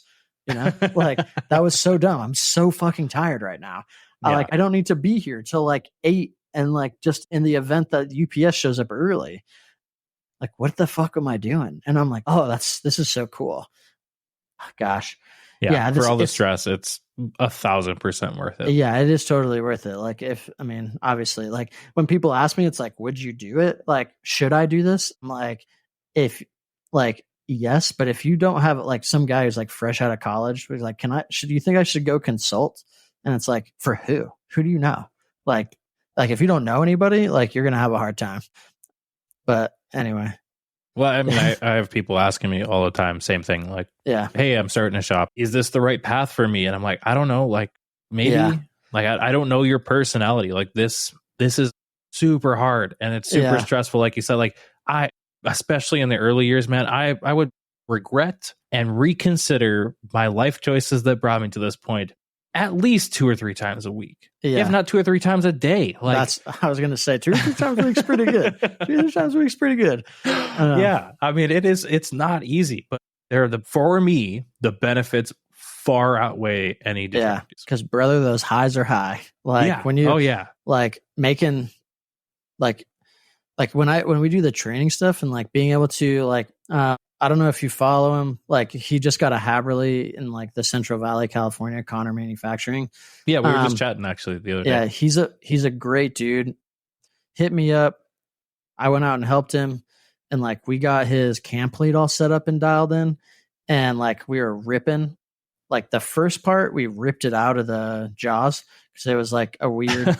Like the cut was for like as if he was cutting on his 40 taper, not on his 30 taper. And so we made some adjustments where like essentially the material removal rate was the same, but we just like reduced the sidestep like by 3x and then increased the feed rate by 3x. Yep. So we were like hauling. Living that 30 taper life right there. Yeah, exactly. Like it's like 300 inches a minute. Are you sure? And it's like, I'm fucking sure, baby. Send like, it, bro. Yeah, that's actually slow. Let's go. Yeah. And like this fucking smile on his face, dude, it's like, that's why I do this, you know, like, that's awesome. Or like when I was yelling at James for 4 hours and cause he's like, I don't know, I'm thinking about getting a med center, like the robo drill's not working. And I'm like, I asked him if I could talk about this. So I'm not blowing up his spot too much, but it's like, I was like, so he's like, it just seems like it's just not working right. And I'm like, are the, like dumb question, you know, like when I ask you like dumb question, do you have a tool in the spindle? Dumb question. The dumb questions. Yeah. Like don't like, just gotta ask, like, are you clamping your axes when you're cutting? And he's like, what do you mean? And it's like, and I'm looking in the program, he never, ever, and the Fusion Post doesn't have it in there. There's no checkbox or anything to be able to like clamp it or unclamp it and like, it was like midnight basically after I had just driven like 12 hours and didn't feel like diving into parameters because I'm pretty positive there's a parameter which is like auto lock if you're not in motion, you know? Yeah, that's how the brother is. Yeah. But I was like, so we just like the easier path and maybe this is dumb, but like we just modified his post to be able to like clamp and unclamp during rotations, and made all the difference in the world. And he's like, wow, this is much, much better. Because before that, when we were talking, he's like, I'm having a really hard time with like slotting steel. And it's like, now it's like, yeah, your fucking axis is vibrating like crazy.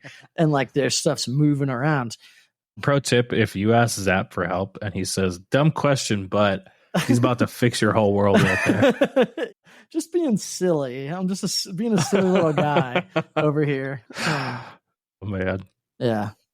Gosh. Yeah. But I mean, we got kind of off on the expectations and stuff, but like, I think it is company by company basis what you would expect. Like I started listening to like the incremental podcasts, and it's like their expectations are probably going to be different than both of our expectations because they are both very lean focused. Obviously, they have a whole lean podcast, and like Jay Pearson's expectations are going to be different than our expectations because like we're all doing different things. And even like you can see it in between Devin and Uriel, like that, because Devin's a job shop and Uriel's got his own product, like how they approach lean, obviously it's just very different between the two of them. And so they have different expectations of their, I mean, like similar, but just slightly different expectations from their employees and stuff. Oh yeah, for sure. Which is like, it's very fascinating. And that's always the thing about these books where it's like, he's like, I'm going to do this for you. And it's like, don't say that. Cause like every book is just like, it's just tools, you know, like you can't build me a perfect framework that's going to work 100%. I mean, maybe it would if you like went slavishly to it, but like that is kind of nuts, you know, like if you know, like, one thing I do want to start doing because of this book, actually. Yeah. So because of that point that he makes of creating congregation of information from separate sources, like the things that they agree on, I would love to start laying out the books that we're reading and the common bits of advice. Because I see, like, I mean, some of the things we talked about are also extreme ownership. They're also the goal. Like there's these tidbits of truth that are just inherent truth in our processes, I think. Yeah. And they keep coming up because they are just inherent truths. Yeah. Yep. And a lot like, radical candor and extreme ownership slot into each other. Like that's a match made in heaven right there. Yeah. Yeah, exactly. Yeah. So I need to start like putting out a list or just like putting a note on my phone of like, oh, this reminds me of this, and just start, maybe I need to go back through those books again and do that. But like, I think that those are the evergreen truths of manufacturing that like keep coming up in these books, or evergreen truths of business ownership. Yeah. Which is like, and like I think the through lines that I can think of off the top of my head right now is like communication and accountability, like those two things. And like, if you have those two things, like you just like, it is a key to business because like ultimately not necessarily because it means you're good at what you do, you know, but it just means that like people can trust you. And like, that is arguably more important and like rad. I'll just say that it's more rad than like being like good at what you do, you know, like just like being like having somebody like trust you with their whole, like, for example, I helped this dude who builds solar stuff in Idaho. Right. And he's like, hey, I think I'm going to upgrade my machine. I'm tired of the mini mill. I want a VF2SS. And it's like, okay. And he's like, so I want to, and he's like, and a robot. And it's like, perfect. And like, he's just probably, I think he's going to go AWR or something like that. Oh, really? Yeah. I'm surprised he just doesn't go with the Haas robot package. I don't know why, like what he's doing is pretty well suited for like the VersaBuilt thing. Oh, I got you. Okay. Yeah. And so he's like, he goes, so what's it going to cost me to revamp my whole process? And it's like, well, I mean, the fortunate thing is that like literally we've programmed everything. Everything is programmed already. We just have to like revamp it for like the 15,000 RPM spindle from the 8,000 RPM spindle. And like, I think we have like 15 or 20 more horsepower, so we can kind of really get after it. And I was like, he's like, timeline and cost and whatever. And I'm like, okay, like if you're trying to do it now, then it's probably going to be my guy and not me because I'm busy. And he's like, no. He's like, I'll wait for you. It's got to be you. And it's like, that's awesome. Okay. It is awesome, but it's also like this, like, I'm also like, fuck. Like, right. Yeah. It blows up your plan of like trying to divorce yourself from the business. But at the same time, that's why when Scoob does the training stuff is going to have a different name, you know? Like, that's why, like, I think we're going, like, at the moment, it's Skill Gap Insurance. Cause I like that. I really like that too. Yeah. And I think it's rad. And we have the fucking stupid, I have an Instagram for it. There's nothing on it, but it's there. And like, we'll build it eventually, but like I want it to be a thing for it by itself. That's like not me.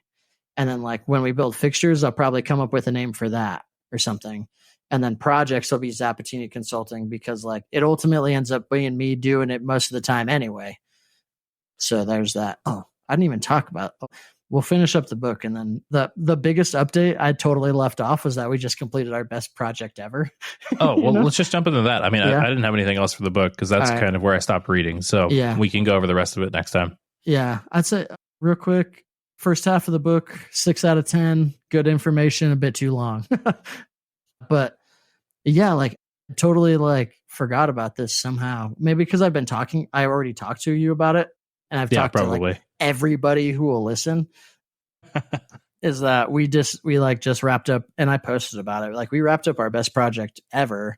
And arguably like probably like in general, the best turnkey I've ever been a part of, like from the receipt of the order with the machine already installed, which is like kind of a crucial thing, but like they already had the machine and it was installed. They gave us the order, and from getting the order to wrapping up the turnkey was 6 calendar weeks or 6.5 calendar weeks. And to do 2 full parts, including setup and QC, we were only on site for like 8 days. And like we were able to accomplish that because we had this machine here and we were able to like produce all the components ourselves and build it, like assembled everything and then packaged it up. And then I was going to Arizona. This is when we didn't record that time. This is when I borrowed. You just came by to borrow the Freddy. Yeah. And I fucking sucked up toxic waste with that thing. I sucked up bleach into the Freddy afterwards because I was like, he says he cleaned it, but like I also saw what was in that thing. Yeah. It was pretty clean, but like, yeah, you probably made a wise choice. Yeah. And so like that was and like honestly, 2 of those weeks were waiting for a fucking tool from AB. That didn't work. And we ended up frustrating. We ended up using like a fucking bullshit indexable, like this weird screw on the head countersink tool from McMaster car. Nailed it like first shot. The carbide, like the custom one, didn't work. And shout out to Carbide Cutting Tools. He like I was like, hey, we're having a problem. This is what's going on. And then like he made me too. He posted about it. And like, but like we're going to go back at some point, but like they showed up after we left. So we haven't had a chance to test them, and we don't trust them yet to do that themselves. Cause like they are very green. And this is like probably like Scoob is jacked on it because like it's probably one of the most dialed in programs we've ever, like you could load, if you loaded the fixture backwards, like because like it's 2 Pearson pallets in the Pro system, so you could technically, like we didn't put anything on the table that would like require you to, we'll probably add that when we go back, like that so you could load the pallet backwards, but the part like because we're probing so much, like you could, if the pallet was backwards and the part was flipped at 180, like completely the wrong way, the probe would catch it and it would just stop.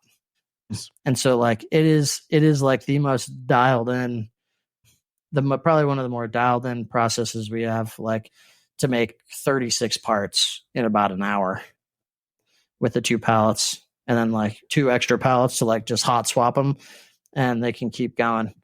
That was a good one. I'm really proud of that one, and the customer's super happy.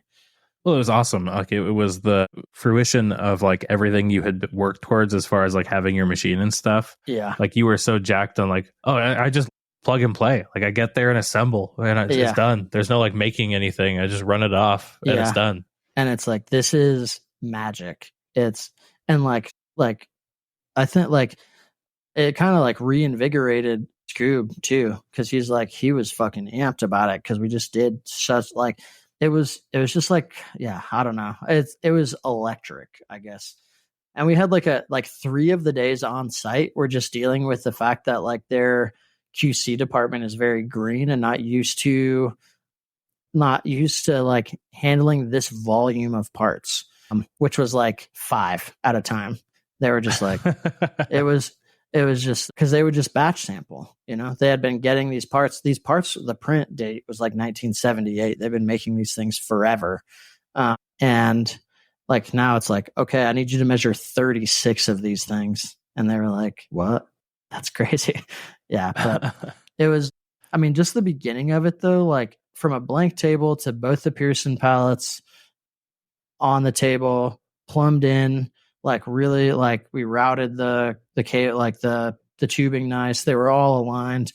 That was about 2.5 hours. And I did that on a Friday. He came in on Monday, basically just like redid, like proved out his probing macro, because that's like still something you can't like necessarily do offline yet. And then day 2 of him being on site, we had a part in QC. And that's the fucking money. That's right killer. There. Yeah. And yeah, well, and like I'm hoping this turnkey that we're working on now is going to go that smooth. So far, not quite, just because I've like Online Metals keeps being like, that material is coming. I swear it is. And it's like, we've been saying that for like 2 weeks. But so I just like, I have a contingency plan where instead of doing like compound angled fixtures to start and like have it getting 3 vices on each pallet, like I have enough material here that I can just I can modify some of the adapters and stuff to be able to get a single vice on each pallet instead, and make like just smaller fixtures so I can prove everything out and get everything going and get him making parts, which is like the ultimate goal. Obviously, like some parts are better than no parts.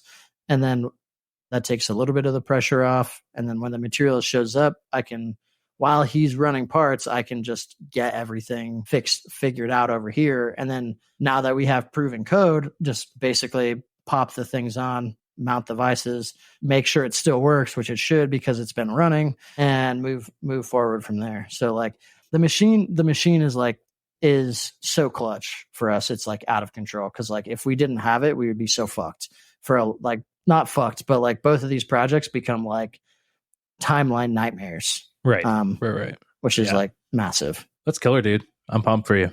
That's really cool. We had one question from the Patreon. I think we've talked about it before, but Ben at Fort Manufacturing, he said he'd be interested in hearing about the process you went to choose an ERP or shop management software. What options did you look at? How did you rule out some choices? Any must-haves or red flags? Oh, interesting. I don't really have a shop management software right now. Well, you have Asana though. Yeah. So like so I don't manage my shop like at all, really. It's just kind of like I just have it. Like I haven't gotten there yet. Like I didn't know until like the last couple of weeks that if I was going to like start a shop to do stuff. And now I'm like, I'm gonna commit to this portion being also good. So I will look into other shit at some point, but it probably will be Asana to start. Yeah. So to run your business though, right now you're using Asana as a be all end all. Yep. Asana and Google Sheets pretty much is like a lot of what we do, just because like there's certain things that Google Sheets, like you can present a lot of information, like interestingly, like a little more visual and like organize like certain data easier. There's a ton of shit like Asana, Yeah. Kevin, Manufacturing, he just reached out like a week or so ago about Notion. Yes. Which does some things better than Asana and some things, at least on face value, worse than Asana. And I'm not sure. I'm still trying to figure out a paperless, either Asana or Notion integration. And I've actually worked on that a few more hours here and there, trying to get it to work. Not as far as I'd like to be. Sure. There's still some. I know there's things like I had somebody reach out last time we talked about this, about some of the filtering and decision tree stuff that I want. Like you can write custom code that works in Zapier that does all this, but for me, I can't do that. Yeah. And like the Zapier apps, I can get very, very close with like their filtering and their integrated stuff, but yeah, I just haven't quite been able to get exactly what I need yet. But I'm close for sure. It makes you think like it makes you really appreciate or like think hard about like maybe I do just like go custom, you know? Every day, more and more, I think that like, yeah, it's like, no, I mean, and that's just kind of like, that just kind of slots into that whole entrepreneurial spirit, right? It's like you do this because it's like, I want to be able to do this exactly how I want. And like no tool, especially like an ERP system, they're so massive. And it's like, I only need like a sliver of it. And it's like, well, you're going to get all of it, or like way more than you need. And it's like, it's how we end up with like Google Sheets and Asana. Like, and the Asana is just like, this is what we're doing. These are the things. Here's a task, blah, blah, blah. It needs to be done by this date.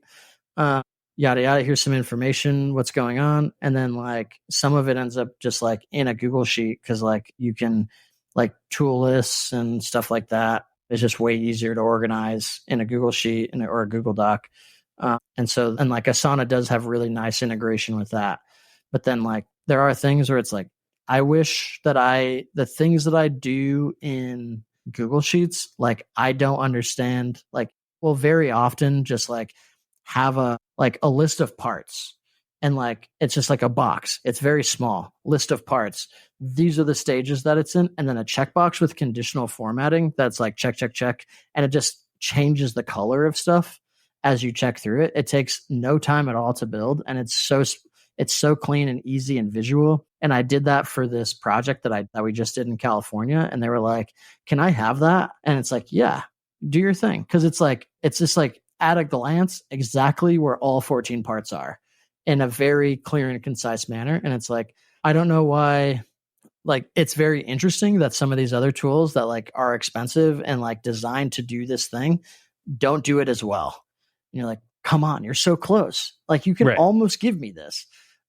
Well, and I think it, like you said, it kind of goes back to like, maybe it has to be custom because it is the little things that you want, you know, like I pay for way too many apps that I'm like, you are 90% of the way there. Yeah. Like, you do so much for me, but the last 10% makes it very difficult to interact with you. Yeah. And it's like that last 10% is this app. And then the last 10% of that app is this other app. And it's that point where like what is it like where you're almost getting to zero, but you're never going to quite touch. Yeah. And it's like, it just keeps getting there. Yeah. All right. Well, that brings me to the last questions that we go through every time. What have you been researching? What have I been? Equipment, I guess. That's kind of like, cause like this whole fixture manufacturing thing, like I want to at a certain point, like fire up like in-house anodizing and finishing and stuff like that. So like, what is that going to take to be able to like just control the whole timeline of it better? And like I guess the supply chain to be able to like actually produce something quickly and finished in a timely manner. Cause like this online metal thing is like, oh, if I was going to do this, probably an ultimate goal would be to like have a plate saw or something that I could just buy giant ass pieces of material. And it's like, I need this size. Boom. There it is. Fucking now I'm cutting. It's like, is that economic? But it's like, not necessarily in the grand. It's definitely not like a lean way to go, but it's like, if the business is based around being able to like turn over things quickly, it's the goal for that type of thing, you know? So that kind of shit, like trying to like truly just like, do I have options to like drum up cash to buy this building in Massachusetts? And the answer just seems to be no. Like I have a call this weekend with somebody to point me in some directions, but it's like the offer in Idaho is probably the more realistic thing to do and like the smarter move rather than anything else. So that's kind of, that wraps up about what I've been researching. just changing the business. Nice. Yeah. What about you? I mean, a lot of things to do with moving. Yeah. Like if this goes through, like figuring out what kind of AC we want them to try to get, or like advise them to get. Concrete. We likely won't do epoxy floors. We'll likely get them polished and sealed instead. Okay. Because I don't know. Every shop that I've seen with epoxy floors, they end up cracking and peeling up. Yeah. And it's like that it looks awesome for a few years, and then it just looks like regret for the rest of the time that they exist. You basically have to get like a Zamboni with it, like to like just keep that fucker clean. Yeah. So I don't know. Still not like 100% sold on anything, but that's kind of where we're leaning. I'm trying to think of what else I've been researching. Not too much, I don't think. I mean, the Cool Speeds was like kind of a research R&D project for the shop, and like now that they work, I'm just gonna buy them. You just been fucking grinding, brother. Yeah, just making parts, dude. Yeah. Just trying to get all this work up before August. It's like I wish I had more to talk about, but it really has just been balls to the wall, just like making parts. We ducted our compressor out through the unused swamp cooler now, which gave us an extra like 5 or 10 degree of temperature. Huge. Yeah, Delta T, which has been great. I mean, it's still like I can't wait to have real AC in the summer because it's still like 90 degrees in the shop, but it is like 115 outside. So yeah, it's crazy. And you're like, well, yeah, just like go walk outside for a little bit and then come inside and you're like, all right, I appreciate this again. Yeah. Well, the problem is that our office is cool with like all the inspection stuff. Yeah. Like it has its own window AC. And so you go from like 90 to like 75 and you're like, oh my God, this is amazing. And then you go outside, it's 115. You're like, and your face starts I'm melting. living in hell. Like, okay, this is cool. Yeah. Please, no. Yeah. All right. Second question. What have you been doing to improve yourself, be a better leader, employer, person, what have you? I would say probably one of our efforts now that Scoob like is getting really jacked up about doing the training stuff, and like he wants to like take that on and like really build like a branch of the business, you know, instead of like something that we do, it being like a thing kind of on its own, like almost a company, but not quite a company because it's still going to be under the same umbrella. And like we had been chatting about like money and stuff because like of his like personal goals and things like that. So probably like I'm totally cool with him taking that on, you know, that's great. I think as a result of it, because it is like going to be a like a critical business thing and I believe in it a lot. So like probably going to give him a piece of the company is where we're at. Cause like he is building the company and I feel weird about, I just feel weird about it being like him doing that as an employee. Cause like it's skeevy, feels skeevy. And like, cause he's very invested in it and he's going to own it. And so it's like, and like, especially when he's like, we're talking about like cash and capping out and whatever. It's like, yeah. So like, this is probably a good option, you know, and he's pretty into it. And so that's probably what we're going to do. And then kind of like, I guess I'll have like, we'll be partners in it, but not like, I'm not going to give him half of it or anything, but like, we'll give him like a chunk of it, pretty good chunk of it. And then we'll be able to like grow it together, which will be nice. And that's awesome, dude. Yeah. I think that's, I don't know. Is that the right move? Couldn't tell you. Feels like the right move. And so that's what we're going to go with.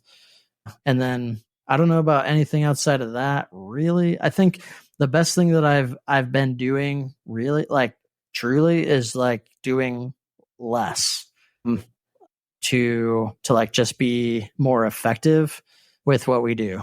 You know, like I think I've said that a bunch like this episode, but it's like just getting back to like doing the right thing and like being able to perform again.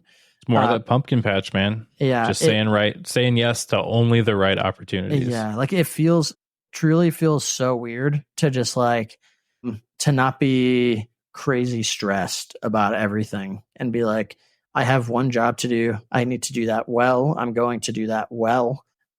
And like having the space to like this thing with online medals, right? Like it would have been exponentially more stressful had I also been in California while this whole thing was going down. But I'm not. I'm here in Utah. I know like, oh, I can see I have this material back here. I ordered this material, blah, blah, blah. Like I can fix this problem before it becomes like an issue with a customer. And that has been massive because like before we were running at such like a high risk level to try and like make things up that like it was such a house of cards that if any little thing happened, it just brought the whole thing down. Like the like aftershock of every issue was just like insane. And it's like, and we're still dealing with some of those on like the robot project in fucking Massachusetts. But like we hit, I left California and I went and like spent a week there, and like because I was there and I don't really know what I'm doing necessarily, like in terms of like robot communication protocol stuff, but it's like I just beat my head against it for a week and figured it out. And like today we got today, because of what I was able to do last week, we were able to like get it to like everything is now communicating, and we can like now do everything. And like now it's like smooth, because like if things aren't talking together, like doesn't matter. Everything's there, but it's like, right. And like it's just so bizarre. And so just like, yeah, just I guess stepping back to be able to like really do things right is like the thing that's like right by the company, and feels weird to say no to stuff. Like I said no to like the first thing that's like was in our wheelhouse and would have been a good job for us, but it's like, can't do it. Sorry. And that felt fucking so good and so bizarre at the same time. I'll tell you what. Yeah. Well, you definitely seem a lot happier lately, which is great. Yeah. Sick. I'm glad it's shining through. What about awesome, you, man? I am trying to like actually get sleep. I do this.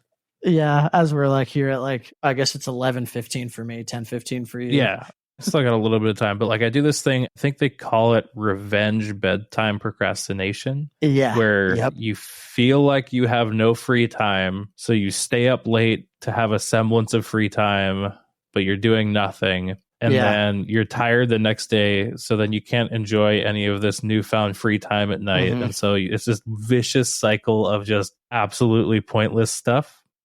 Yeah. Yep. And so really trying to break that habit, because I like very, very, very often find myself like, oh, it's 1 a.m. And like if I want to get a good start on the day, I have to get up pretty soon and get things going. This is going to suck. Like, it's like you said, I shouldn't have to do this because I run my own business. So why am I making myself suffer? Yeah, it is so wild. And like the craziest thing about it is like you have the intention. At least this is what I do, is like, oh, it's 9, sick. I'm going to get a good night's sleep. And then it's 1 a.m. And you're like, what the fuck did I do for 4 hours? 100%. Yeah. It's like every night. Where did that time go? Yeah. Like I feel like I'm like, oh, it's 10 o'clock. I'm going to go take a shower and then I'll go to bed. I'll get a great night. And then like, it's, dude, why am I getting into bed at 1:15? Like what is going on in my life? Yeah. So that's my big goal for the next couple of weeks, is just actually get sleep and tell myself this lie of like, oh, I'm going to stay up and I'm going to work. Like I'll program something. And then I bring up Fusion and then I have like a show playing on my other screen and then I don't do anything. Or I'll like program like 2 toolpaths. And I'm like, so you could have gotten an extra hour of sleep, or you could have saved yourself 5 minutes tomorrow. Yeah. Good job, idiot. Like, you really made that right choice. I've been doing that, like trying to make that conscious choice a lot lately. It's like, I should work, but I know in my heart of hearts that I've been awake for like, I've been working for like 10, 12 hours already. Anything I do now, even if I spend hours on it, I'm going to open it tomorrow and be like, this is trash. Like first thing I'm going to be like, why did I do this? Yep. And so it's like, just like trying to be like working like that mantra, like having a mantra of like more work is not going to like, this is garbage. This is garbage time. we're not doing anything productive.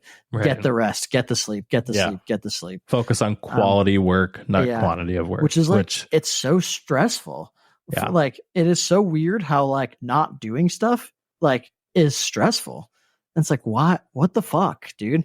Like, it's like, oh, relax. And you're just like, yeah, I'm fucking chilling, dude. Yeah, I'm like, so chill right now. Yeah. I don't know what you're talking about. Yeah, like anytime I go hang out with like my buddy Jason in Idaho, they're always like, why are you standing?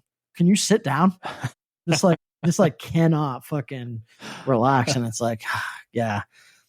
Because it's like, I feel like I just need to be doing something all the time. And yeah, it's a stupid fucking grind culture, dude. Rise and grind gets me. Yeah, no, I'd rather get a good amount of sleep and work a normal amount and then produce a normal, like a good amount, and be very like what sucks is that when I do get good sleep, I produce at a very high level, and I know that, and it's just so illogical. Like every single part of it, like talking it through with you only re-emphasizes to me how stupid it is, and yet I continue to do it in spite of myself every single time. Yeah. Well, I mean, sounds like we're building a little bit of a principle here, you know? No, we should wait till the end of the biography. Yeah. That's for right. next episode. Yeah. Let's wrap it up. Thank you to the new Patreon members, Christian and Headhunter Spearfishing. You guys make this show possible. Thank you so much, Chris. It was fantastic chatting with you as always. I'm going to go try and get to bed so that I can do what I'm saying. Yeah. And thank you all for listening. I will be back next week.